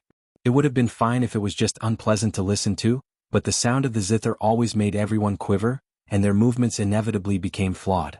"Stop her, I'll go." A man shouted, turned around and pounced up the mountain. The others immediately filled the gap left by him. The Empress's eyes flashed coldly. "You're courting death. Beating up her own people in front of her? If this wasn't courting death, then what was?" The purplish-red lines on her face deepened. Completely ignoring the swords and sabers around her, she turned into a ray of red light and charged at the man. Good chance. The man in front of the Empress was delighted. He thrust his sword at the Empress with an indomitable momentum. The Empress could either dodge or face him head-on. If she dodged, she naturally wouldn't be able to catch up. If she faced him head-on, as long as he could injure her, the chances of winning this battle would be greatly increased. Trying to escape? Shan Rou sneered. The ribbon in her hand was like a snake, coiling around the Empress's feet. "Eat my rod first." A tall man leaped into the air and pointed the long rod in his hand at the Empress like a poisonous dragon. "Get lost." The Empress roared. Her hand brushed past the incoming longsword, and a series of metallic clanging sounds rang out. She flicked her fingers 17 times, and every flick of her hand carried a tremendous force that traveled along the blade of the sword and into the opponent's hand, causing the longsword to be forcefully deflected. Then she turned her palm to face the sky, and her jade-white palm forcibly blocked the long rod that was in the air like a poisonous dragon. However, a bright flash of a saber quietly slashed across the Empress's back, causing a stream of blood to spurt out of her body. The blood quickly turned into gas as soon as it splashed into the air. This was caused by the burning of the Empress's essence blood. Once it left her body, she could no longer control it and directly vaporized. The Empress ignored the injury on her back. In a flash, she appeared outside the encirclement. Her toes tapped lightly on the ground twice, and she caught up with the man who was 3 meters away from him. "Be careful." Everyone was shocked. The reason wasn't that the Empress broke through the encirclement so easily. They didn't even manage to injure her. It was because there was a ribbon wrapped around her feet, and there was a person on the other end of the ribbon. Shan Rou was actually dragged out by the Empress. "Let me help you." A few of them shouted one after another. They grabbed the ribbon that was connected to Shan Rou and the Empress while the rest of them pounced toward the Empress. The Empress saw that the person in front of her was only 3 meters away. Just one more step and she would be able to catch him.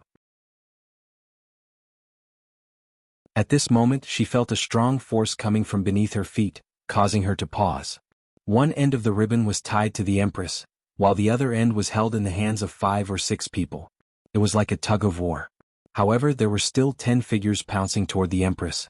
The Empress was furious. The wrinkles on her face became darker, and her skin started to turn red. She stomped on the ground, and a force that was much greater than before was transmitted through the ribbon. Everyone was caught unprepared, and one by one, they lost their balance and were dragged away. The rubble under the Empress's feet was sent flying. When she scurried away, there was only a huge pit left in her original position. Using this momentum, she finally caught up with the person in front of her. That person turned over and threw out dozens of bone needles, followed by 6 iron awls that were as thick as fingers.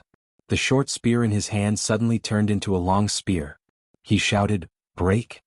Like a flood dragon, the spear pierced through the air and headed toward the Empress. The Empress placed her hands in front of her and allowed the dozens of bone needles to hit her body.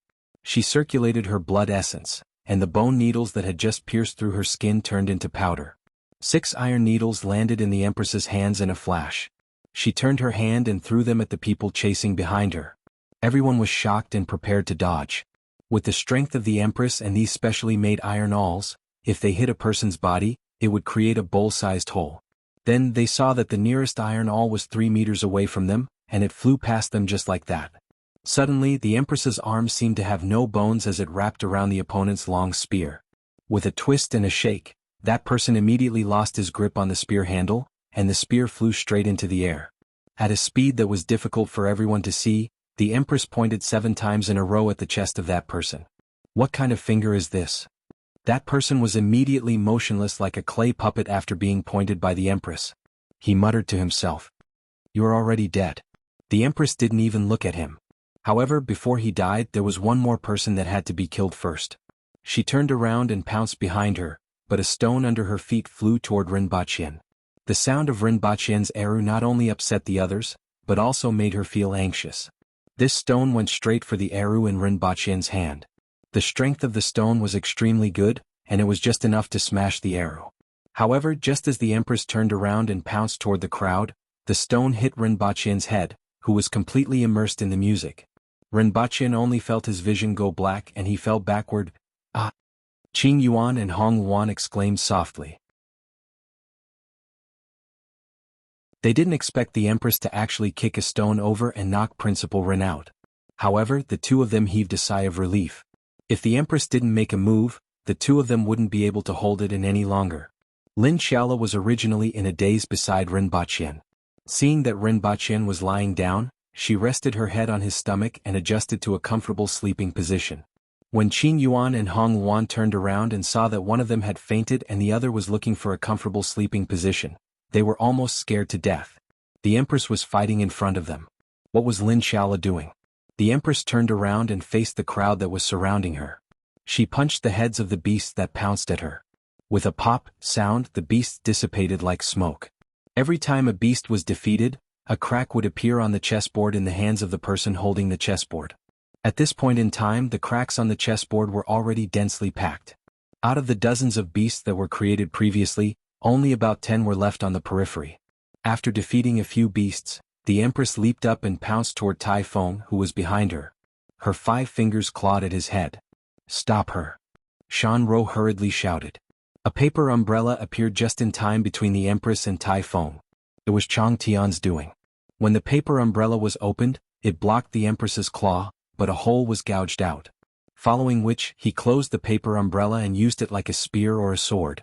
The Empress didn't pay any attention to him. She blocked the paper umbrella with one hand and continued to grab Tai Feng with the other. Qingyun's sword transformed into a ray of light and slashed at the Empress's neck. The ray of light that injured the Empress previously appeared again. "All of you get lost," the Empress shouted. The word, "get lost," seemed to have materialized in her mouth. A huge sound wave surged in all directions. It was like the roar of an ancient beast, causing everyone's heart to skip a beat.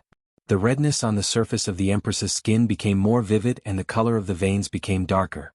The veins had completely turned purple. Everyone felt as if the purple veins were about to materialize and detach from the Empress's body. The Empress's eyes began to turn red. A monstrous, overbearing, ferocious and sinister aura emanated from her body. Everyone felt as if they weren't facing a person at this moment. It was no longer that heroic lady in red, but an ancient beast that had been resurrected in front of them.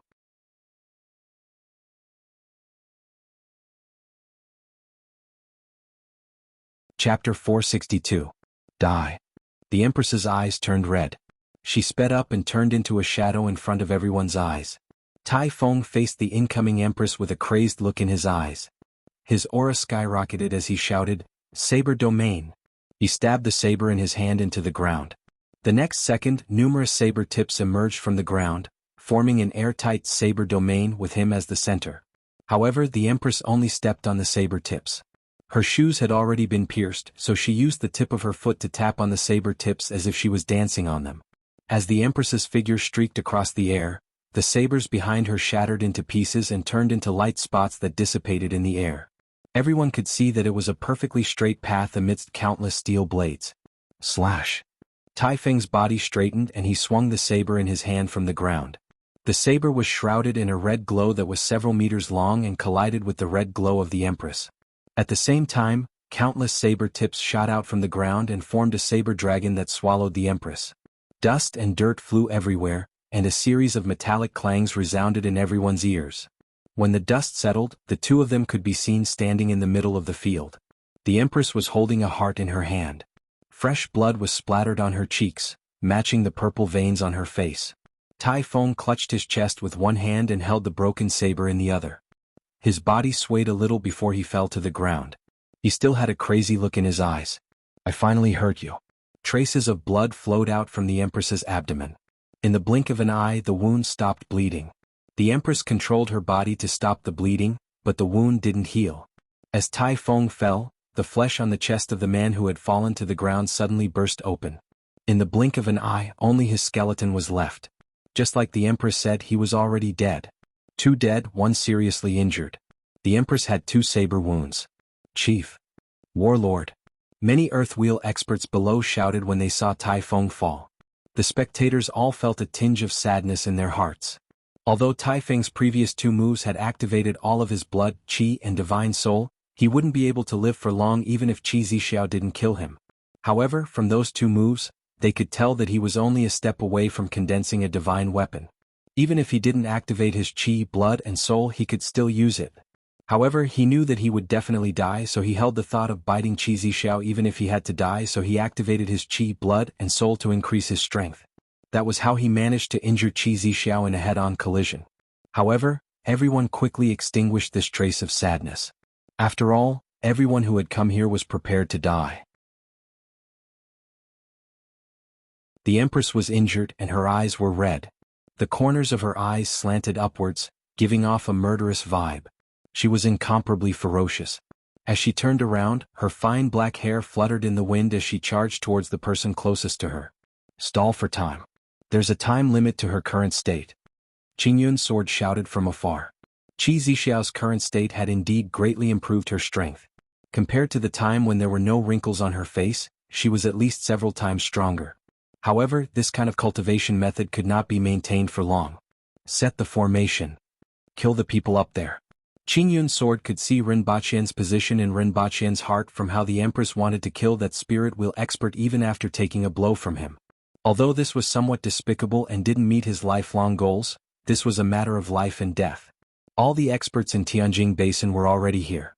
With hundreds of people surrounding one person, he couldn't care less about anything else. As Qingyun's sword spoke, his hands didn't slow down at all. His sword floated around the Empress. 1 second it was in front of her, and the next moment, it appeared behind her. The trajectory of a normal sword was linear. After all, a sword couldn't move instantaneously. Regardless of whether it was a straight line or an arc, it had to be linear. However, under his control, this sword existed between points and lacked the line in the middle. "You're courting death." As the Empress deflected the attacks from the people around her, she took 2 steps forward and slammed her shoulder into Chang Tian's chest, causing him to spit out blood and fly backward. She then pounced towards Qingyun's sword. At this time, 2 people had already split up to pounce on Rinpochian and the others. "One more person. That little girl is very powerful," Qingyun's sword hurriedly reminded. However, out of the 18 spirit wheel experts, 3 were already dead. Another 3 were sent to attack Rinpochian and the others. The remaining people were facing the Empress, who was in full combat mode, and the pressure was even greater. Lin Xiaola, who was in a daze, suddenly opened her eyes. Her pupils turned vertical and emitted a dangerous glint. She turned into a gust of wind and disappeared. The numerous Earthwheel experts below also formed a formation, forming an inner and outer circle that encompassed everyone in the field. Qing Yuan and Hong Yuan stood at the side anxiously, but they couldn't help and could only stomp their feet. Rinpochian finally woke up after a short period of unconsciousness. His eyes were filled with confusion. "Where am I? Where am I? Who hit me?" There was a round bump on his forehead that was bright red, making him look like a unicorn. After a long time he came back to his senses and asked, "Who hit me just now?" Qing Yuan and Hong Yuan turned to look at him before turning back again. "Do you want me to tell you that it was Her Majesty? Although it was indeed Her Majesty, we won't tell you." Rinpochian touched his forehead, grimaced in pain and cursed, "Damn it! Bastard!" Qing Yuan and Hong Yuan looked at him again before turning back again. They were wondering if they should tell Her Majesty about how Principal Ren had cursed them. Both of them were very loyal. Rinpoche cursed and looked up at the field. He saw the Empress fighting with more than 10 people. From time to time, someone would spit out blood and fly away, but they would force themselves to join the fight. In less than 2 minutes, the Empress turned over and slapped the top of someone's head, causing his entire head to be smashed into his chest. There were 11 people left in the field. On the other hand, Lin Xiaola was fighting with the 3 of them. The 3 of them had more or less scratches on their bodies. Lin Xiaola's abdomen, which was exposed between her tube top and short skirt, had a hole pierced through it. Lin Xiaola, who always gave people the impression that she was always sleepy and harmless, finally bared her fangs at this moment. Her face was full of murderous intent as she locked onto the 3 people and treated them as her prey. Surrounding them were the 2 sets of formations that they had been practicing earlier, and they were encircling everyone, including himself. Bang, bang, bang. Another 3 dull sounds of bodies colliding with each other were heard. Another spirit wheel expert died under the Empress's fists. At the same time, Shanro was pulled to the front by a ribbon and kicked in the chest. Her entire chest caved in and she kept spitting out blood in the air. Another 3-inch long wound appeared on the Empress's leg, and blood flowed continuously. At this moment, the Empress's eyes had turned completely red, and the veins on her body seemed to have solidified. Her aura was even stronger than before she was injured. This made everyone tremble in fear. After all, the current Qi Zixiao didn't feel like a human at all, but more like a ferocious beast that had awakened from ancient times. Even in the face of so many spirit wheel experts, she was still able to suppress them. Since the start of the battle, at least 3 people had died and 2 were seriously injured. It was unknown whether Shanro could survive. Excluding the other 3, there were still 10 people in the field. The most important thing was that they didn't know how long she could continue in this state. Life and death battles were extremely fierce, and life and death could be decided in an instant. If she continued in this state for another 15 minutes, there would be no one left alive. The more people died, the less people were left. The greater the pressure, the faster the collapse. Everyone understood this principle. Qingyun's sword understood what everyone was thinking. Even he thought, it's hard to match a human's strength. How can a human be so strong? How strong are those who are stronger than her? This kind of thinking. However, at this moment he couldn't allow this kind of emotion to grow in everyone. He shouted, she can't hold on in this state for long. Heavenly Star Formation, gather. Following his shout, the inner formation started to change and shrink in size. He was prepared to use the formation to exhaust the Empress's strength. Rinpoche looked at the Empress worriedly. He didn't know how long she could hold on. After all, he didn't understand the situation of these people.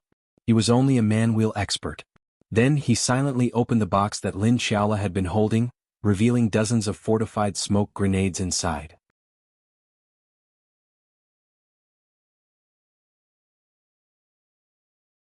Chapter 463. Previously, Qingyun's sword divided the Earth Wheel experts into 2 groups, and one of them formed the Heavenly Stars formation. This formation was divided into 5 parts, namely the Qi, Ji, Hui, Shan, and Exterminate sections. Each section had 36 people, and each section was an individual formation. In other words, each section could be used to form a separate formation against the enemy, and the 5 sections combined to form a large formation. Rinpoche wasn't in the formation and wasn't very clear about the specifics. According to what he heard, this formation was specially designed to trap people. Even if Qingyun's sword was trapped in the formation, it would be difficult for him to escape. The moonplate formation was divided into 6 sections, and each section could launch an attack equivalent to the strength of a spirit wheel expert. This formation was equivalent to having 6 more spirit wheel experts. When the 6 sections combined, they could launch an attack that was far superior to that of a spirit wheel expert. However, this formation was only good at long-range attacks. If one was forced into the formation, it would automatically become chaotic. If 6 people were forced into the 6 sections at the same time, the formation would naturally collapse. These 2 formations were specially prepared by Qingyun's sword for the Empress. Following Qingyun's sword's orders, the people in the Heavenly Stars formation divided into 5 sections and surrounded the crowd. Each section had 36 people, and as the crowd closed in, the gap between the 2 sections became smaller and smaller until the 5 sections were connected together to form a large formation. Rinpoche looked back and saw that one of the sections was right behind him. The 36 people were constantly changing positions, and Rinpoche even saw a few familiar faces among them. Everyone from the Golden Ring residence fixed their eyes on him. Ren Baqin was sent to the hidden village by the people from the Golden Ring residence, so the Golden Ring residence was inextricably involved. At this moment, no one cared about this matter in the midst of a great battle. After this battle, someone would definitely bring it up, and the Golden Ring residents would have to give everyone an explanation. The best explanation was to kill Ren Baqin. Although the Heavenly Stars formation was used to trap people, it could also kill people, just that it wasn't as powerful as the Moonplate formation. If Ren Baqin stood in place and didn't move, he would be sucked into the formation, killed, or trapped inside when the 5 sections combined. However, those spirit wheel experts were fighting. Even though they were controlling their strength and making it more concentrated, every punch and sword strike would create a large pit or deep ravine in the ground. If Ren Baqin were to get caught up in the fight, he was afraid that the aftermath of the fight would cause him to die without a burial place, even without the help of others. If he moved, the top would be blocked and he could only retreat downward, which would still result in death. Fortunately, I made some preparations beforehand. Ren Baqin heaved a sigh of relief. He took out a smoke grenade from the box and tossed it in his hand. After estimating the distance, he threw the smoke grenade along the side of the mountain. It landed right in front of everyone. Ren Baqin was worried that it wasn't powerful enough, so he threw another one before looking up anxiously. Be careful of poison. When everyone saw the white smoke coming out of the strange-looking thing that Ren Baqin had thrown over, they immediately held their breaths, and their formation was slightly disrupted. Then an indescribable, unimaginable and unbearable stench began to drift along with the smoke, drilling directly into people's noses. Everyone held their breath as they passed through the smoke. The moment they took a breath, they felt as if their heads had been smashed by a sledgehammer. A foul stench rushed into their nostrils, causing them to see stars. They even used their hands to choke their throats, making it difficult for them to breathe. Tears flowed down his cheeks uncontrollably. No one had ever thought that they would actually cry because of the stench. But it really happened. Everyone was surrounded by the stench. When they passed through the smoke, the stench had stuck to their bodies. Even now, the stench was still drifting in the air. Plop. A few people immediately fainted from suffocation under such a strong stench. Even if it was poison, the resistance of an earth wheel expert wasn't low. Even with the sarin gas that Ren Baqin had used before, an earth wheel expert could hold on for a longer time and even escape. However, this stench that was beyond everyone's understanding went straight to their heads. It was as if a sledgehammer had been swung around and knocked on their heads. It was also as if someone had stuffed 20 years of old feces into their noses and mouths. Even these earth wheel experts couldn't withstand the dual attributes of the spiritual and physical attributes. Poison, it's poison. Kill him and get the antidote. Wretch. Wretch. Someone started to vomit halfway through his sentence. Wretch. Wretch. Following his voice, everyone started to vomit one after another. As they vomited, they subconsciously ran toward the side where the air was fresher. Not everyone could crawl around in a pit of shit that had been sealed for decades. This was even more unbearable than death. However, wherever they ran, the stench would follow. The biggest characteristic of this stench was its adhesiveness. Although it still carried a stench that made people want to vomit, the fresh air made everyone feel better. At least they could barely breathe, but it felt like they were pouring feces into their mouths with every breath. It wasn't ordinary feces, but concentrated and enhanced feces. There were still a few people who were stronger. They forcibly resisted the urge to vomit and ran toward Ren Baqin. They had to make this bastard give them the antidote. Run. Ren Baqin saw that the fortified smoke grenades couldn't stop them and quickly ran down the mountain. However, apart from the spirit wheel experts fighting, there was also a large formation. Where could they run to? He stuffed the box into Qin Yuan's hands, took out a smoke grenade, and threw it toward the earth wheel experts who were forming a formation in the distance. Wretch. Wretch. A total of more than a dozen smoke grenades were thrown, and the 2 formations that were originally formed collapsed. A breeze blew past. Ren Baqin's eyes widened, and his head almost fell to the ground. It was simply too smelly. It was an indescribable stench. It was as if 1,000 rubber tires were piled up and burning around him, suffocating him and making him unable to breathe. Even if he held his breath, this stench would go straight to his brain and make him burst into tears. Canned herring? Ren Baqin felt that he would rather eat canned herring every day than smell this stench. How could man-made edible food compare to the prehistoric power of heaven and earth? There was no comparison at all. Wretch. Ren Baqin's face turned green. He vomited as he ran, smelling the stench that came from all directions. This scream came from the spirit wheel expert that Lin Xiaola was fighting. Lin Xiaola was lying on his back with one of her legs twisted into the shape of a fried dough twist. Her hands were tightly locked onto his arms, and her teeth were firmly biting into his neck. As the spirit wheel expert struggled, a large piece of flesh was torn off by Lin Xiaola. A breeze blew past, and Lin Xiaola screamed like a cat whose tail had been stepped on. She kicked the back of the spirit wheel expert with one leg and jumped about 3 meters into the air. There's poison. Hold your breath. The other 2 spirit wheel experts with claw marks on their faces smelled the stench and immediately blacked out. If Lin Xiaola had seized the opportunity at this moment, it wouldn't have been a problem for her to kill at least one more person. However, at this moment she was even more miserable than the other 2. She kept screaming in the air as her tears flowed like a river. Her sense of smell was originally stronger than that of a human's, and this stench was several times more harmful to her. She almost fainted. After landing on the ground, she immediately turned into a gust of wind and looked around for a less smelly place.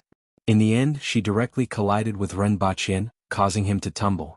Lin Xiaola fell to the ground and couldn't stop wailing. Her sorrow flowed like a river. On the other side, the Empress's eyes were originally covered with a layer of blood, and even her pupils had shrunk to the size of a needle tip. Waves of ruthless and murderous thoughts filled her mind, trying to drown her last trace of clarity. However, a breeze blew past, and the Empress's pupils instantly dilated. Her body disappeared from the crowd like lightning. It was so smelly that her vision turned black. She had never smelled such a stench in her entire life. The extreme stench woke her up in an instant, but she would rather not wake up. It wasn't only her, but the others also didn't smell it. All of their faces turned green and they held their breaths. They wanted to vomit but didn't dare to. Once they vomited, they would definitely inhale. The scene quieted down in an instant. The Empress landed beside Ren Baqin and wanted to speak, but before she could speak, she covered her mouth first. At this moment, Ren Baqin's face was also green. It was too smelly and he was about to suffocate. He didn't expect the added ingredients to be so powerful. He gestured to the Empress with one hand and dragged Lin Xiaola, who had fallen to the ground, with the other. The Empress pulled Qing Yuan and Hong Yuan along. In the next second, everyone disappeared from the scene. All that was left behind was a stench that made it hard for everyone to breathe. When the crowd outside saw that Qi Zixiao and the others had suddenly disappeared, they were surprised and dispersed to a distant place with better air circulation, maintaining their encirclement. They didn't believe that Qi Zixiao had disappeared just like that. However, the stench followed them like a maggot attached to a bone. No matter where they went, they could smell it. Wretch. After another half a day, everyone discovered a terrifying fact. Even bathing couldn't wash away the stench from their bodies.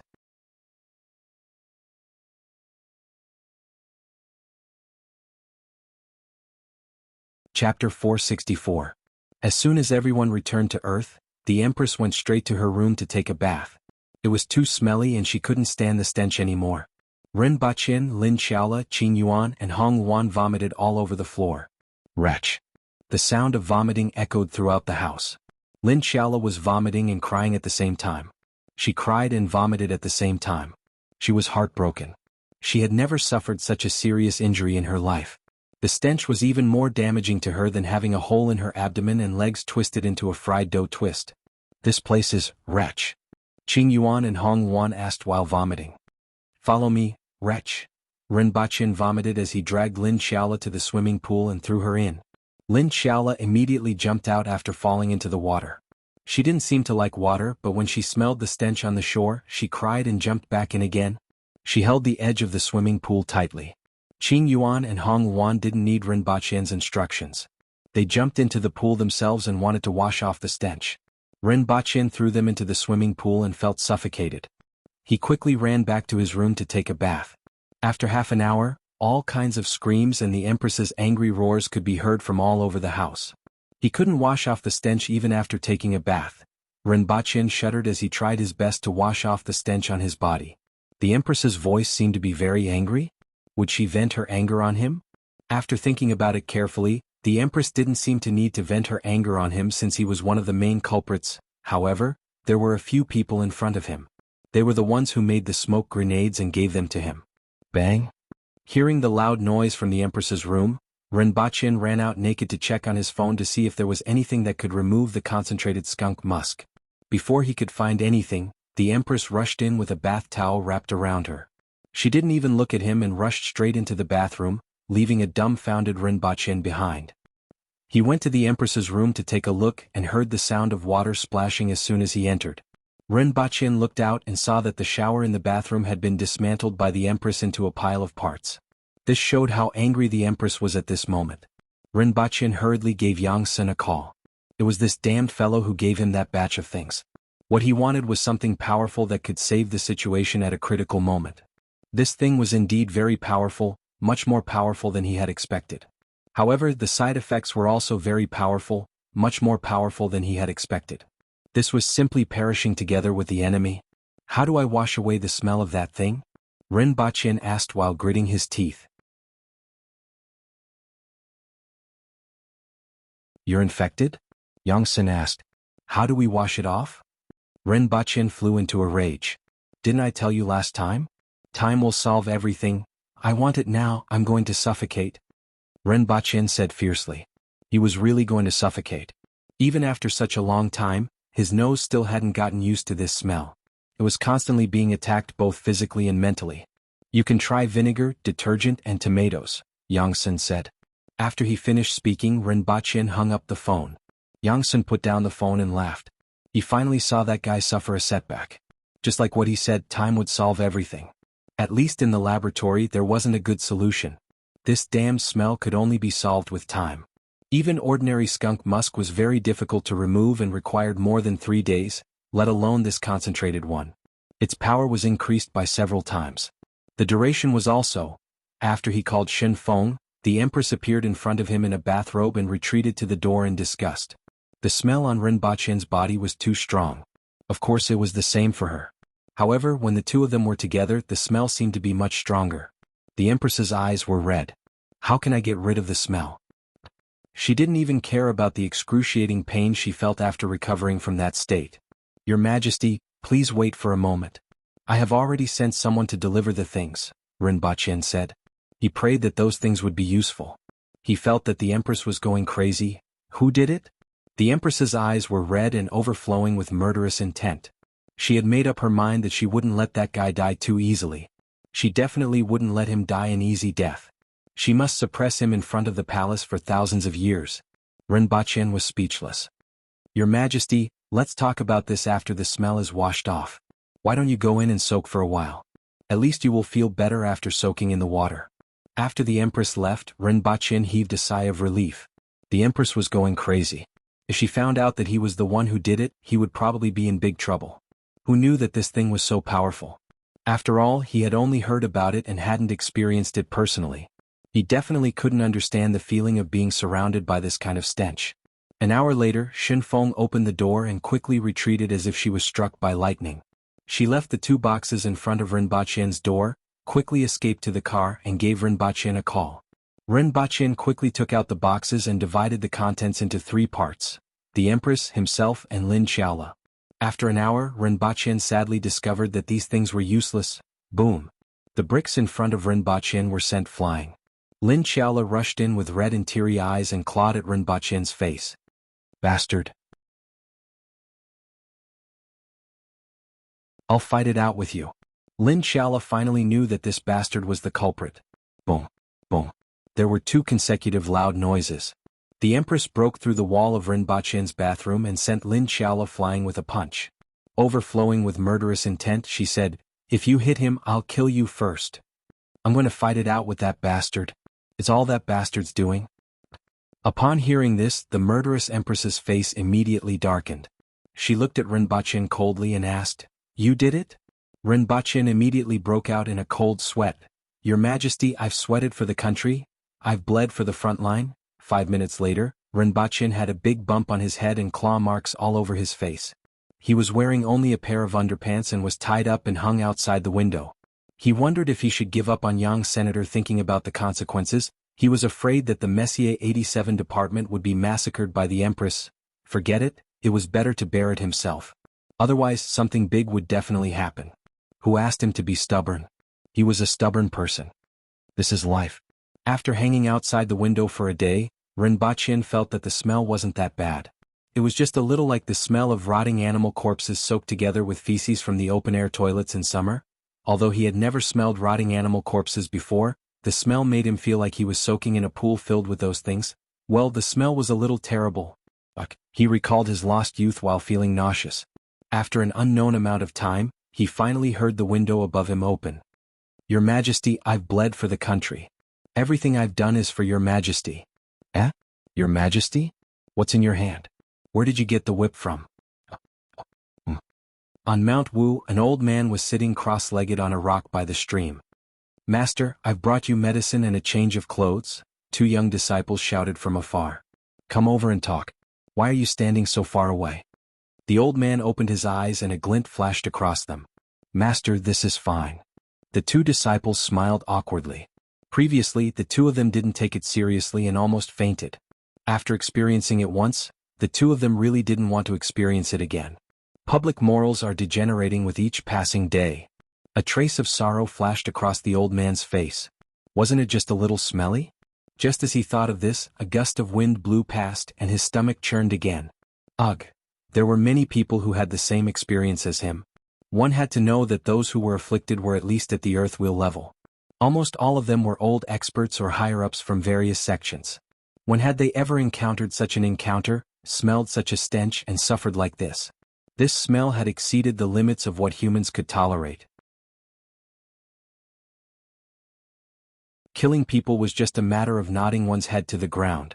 Now, with this stench on their bodies, the wind could blow for 300 meters.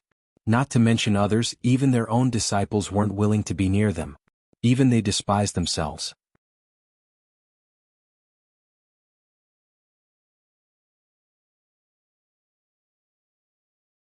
Chapter 465. In the villa, Ren Baqian, the Empress, Lin Xiaola, Qing Yuan, and Hong Yuan each wore a gas mask. This was the idea that Ren Baqian came up with after being beaten up. The two sides of the mask were covered with activated charcoal that could filter out some of the odor. Although it couldn't completely eliminate the stench, it could reduce it by half. In addition, the smell had lessened over the past few days and they were more or less used to it. As a result, they didn't feel so bad anymore. Except for Lin Xiaola, who was still crying from time to time. It wasn't that she wanted to cry, but that the smell made her cry uncontrollably as if her tear ducts had been stimulated. "Your Majesty, we will go back in the afternoon. I don't know if they are still outside. How is Her Majesty's recovery?" Ren Baqian's voice sounded a little muffled when he spoke through the mask. According to his calculations, by the time they returned, Shiwanya would be almost there, at most half a day to a day later. Therefore it was hard to say whether they would see the experts from Tianjin Basin or Shiwanya. "Even if I have half of my strength left, they still can't fight against me," the Empress said casually with great confidence in herself. "But Your Majesty, you don't even have half of your strength now," Lin Xiaola said faintly while crying. Lin Xiaola said faintly while crying. Those who didn't know would think that she was very sad. In fact, she was really sad, so sad that her tears formed a river. These days she couldn't eat or sleep well, and her originally flat figure became even flatter. After a few days of tears, there was a large red patch around her eyes, similar to a walnut. The Empress glared at her coldly. "Your Majesty?" Ren Baqian was shocked. He really didn't know that the Empress's strength had been greatly reduced. The Empress's wounds had almost healed over the past few days, and even Lin Xiaola's twisted legs were mostly healed due to her strong recovery ability. However, the burden on her body from burning her essence blood couldn't be recovered in a short period of time. "I'm fine. I will be fine after a few days of rest," the Empress said indifferently. "What if they are still there when we return?" Ren Baqian couldn't help but worry. If the Empress was in good condition, it would be a tough fight against 11 Spirit Wheel experts and more than 500 Earth Wheel experts with Lin Xiaola's help. If the Empress's strength wasn't even half of her peak, it would be somewhat dangerous. "My strength isn't something you can measure," the Water Empress said coldly. This sentence included all the experts in Tianjin Basin, including Ren Baqian and Lin Xiaola. "I don't know about other things, but Your Majesty, you only have 30% of your strength left." Lin Xiaola continued to cry and yawn as she exposed the Empress's past. The Empress's face darkened. She glared at Lin Xiaola, clenched her teeth and really wanted to slap her to death. Ren Baqian didn't know whether to laugh or cry.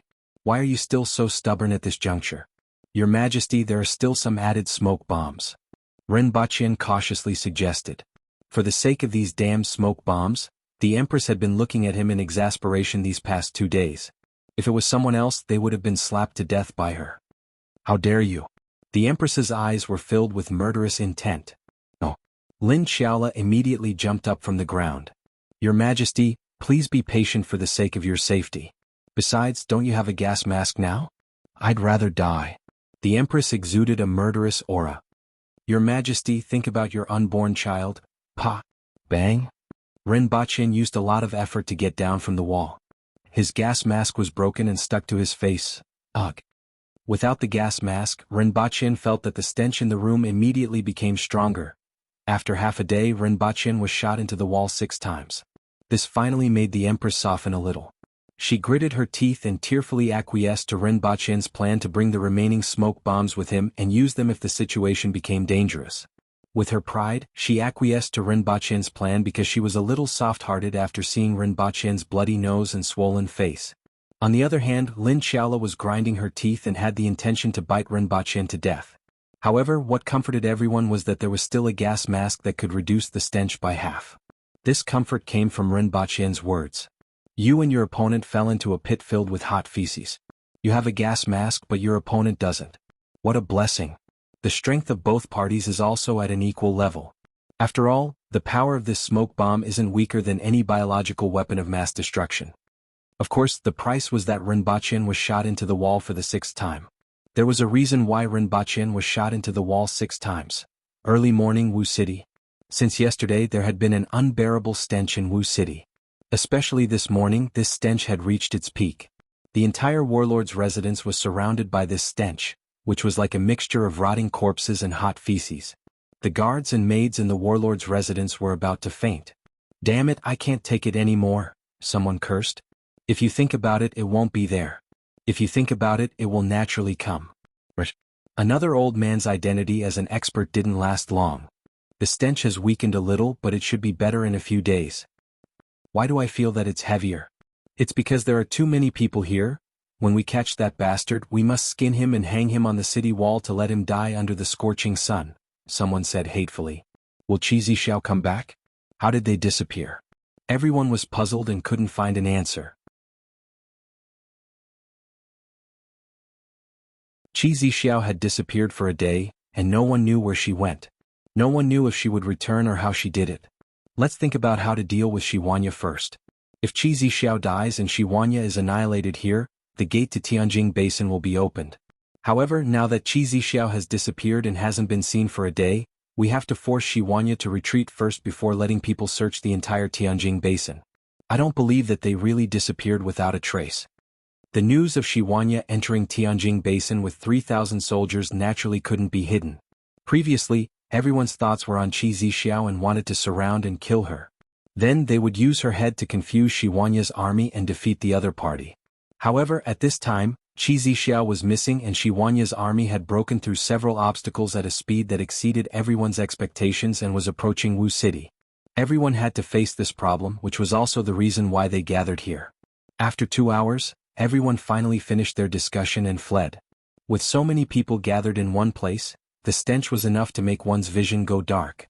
They wanted to search for Qi Xiao, keep people on Mount Wu and stop Shiwanya's troops. However, the main problem was the army led by Shiwanya. Only the fastest spirit wheel expert and dozens of earth wheel experts were left on Mount Wu to monitor and prevent Qi Xiao from appearing.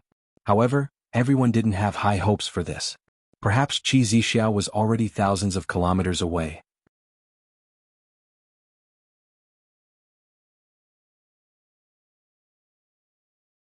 Chapter 466. This day wasn't a good memory for the people of Wu City. That was because a pungent stench that made people want to vomit could be smelled from every corner of the city since the morning, causing many of the citizens of Wu City to silently curse. Only a few people knew that this stench was brought back by the experts who came down from Mount Wu. However, no one dared to say anything. After all, each of those experts was a well-known figure in Tianjing Basin. The North Alliance, the Southern Metropolis, the Green Bellflower, the Lingshan Sect, the Golden Ring Residence. These people covered all the major powers in Tianjing Basin. Therefore, if those who knew didn't say anything, ordinary people wouldn't know what exactly happened. It wasn't until the afternoon that everyone in Wu City could feel the earth trembling. Standing on the city wall, one could see a large number of cavalrymen flooding toward Wu City along the dirt road outside the city like a tide. When they sensed the tremors coming from the ground, many experts immediately appeared from all over the city. They either walked through the crowd or scurried on the rooftops to reach the city wall. Wretch! Wretch! When a group of people gathered together, the originally faint stench immediately became extremely strong. You guys stay here. I'm getting old and will go back to rest first. Goodbye. Many people left one after another. Most of those who left were experts who lived in seclusion, and those who stayed were people from the major powers. There were also the soldiers who almost fainted on the city wall. They held their breaths and occasionally inhaled a mouthful of fresh air that was filled with the smell while looking into the distance with a black face. After half an hour, the tide finally stopped a few kilometers away from Wu City. Everyone could almost see the faces of the cavalrymen in front of them. They were tall and fierce-looking aboriginal warriors who were half-dressed and had strong upper bodies.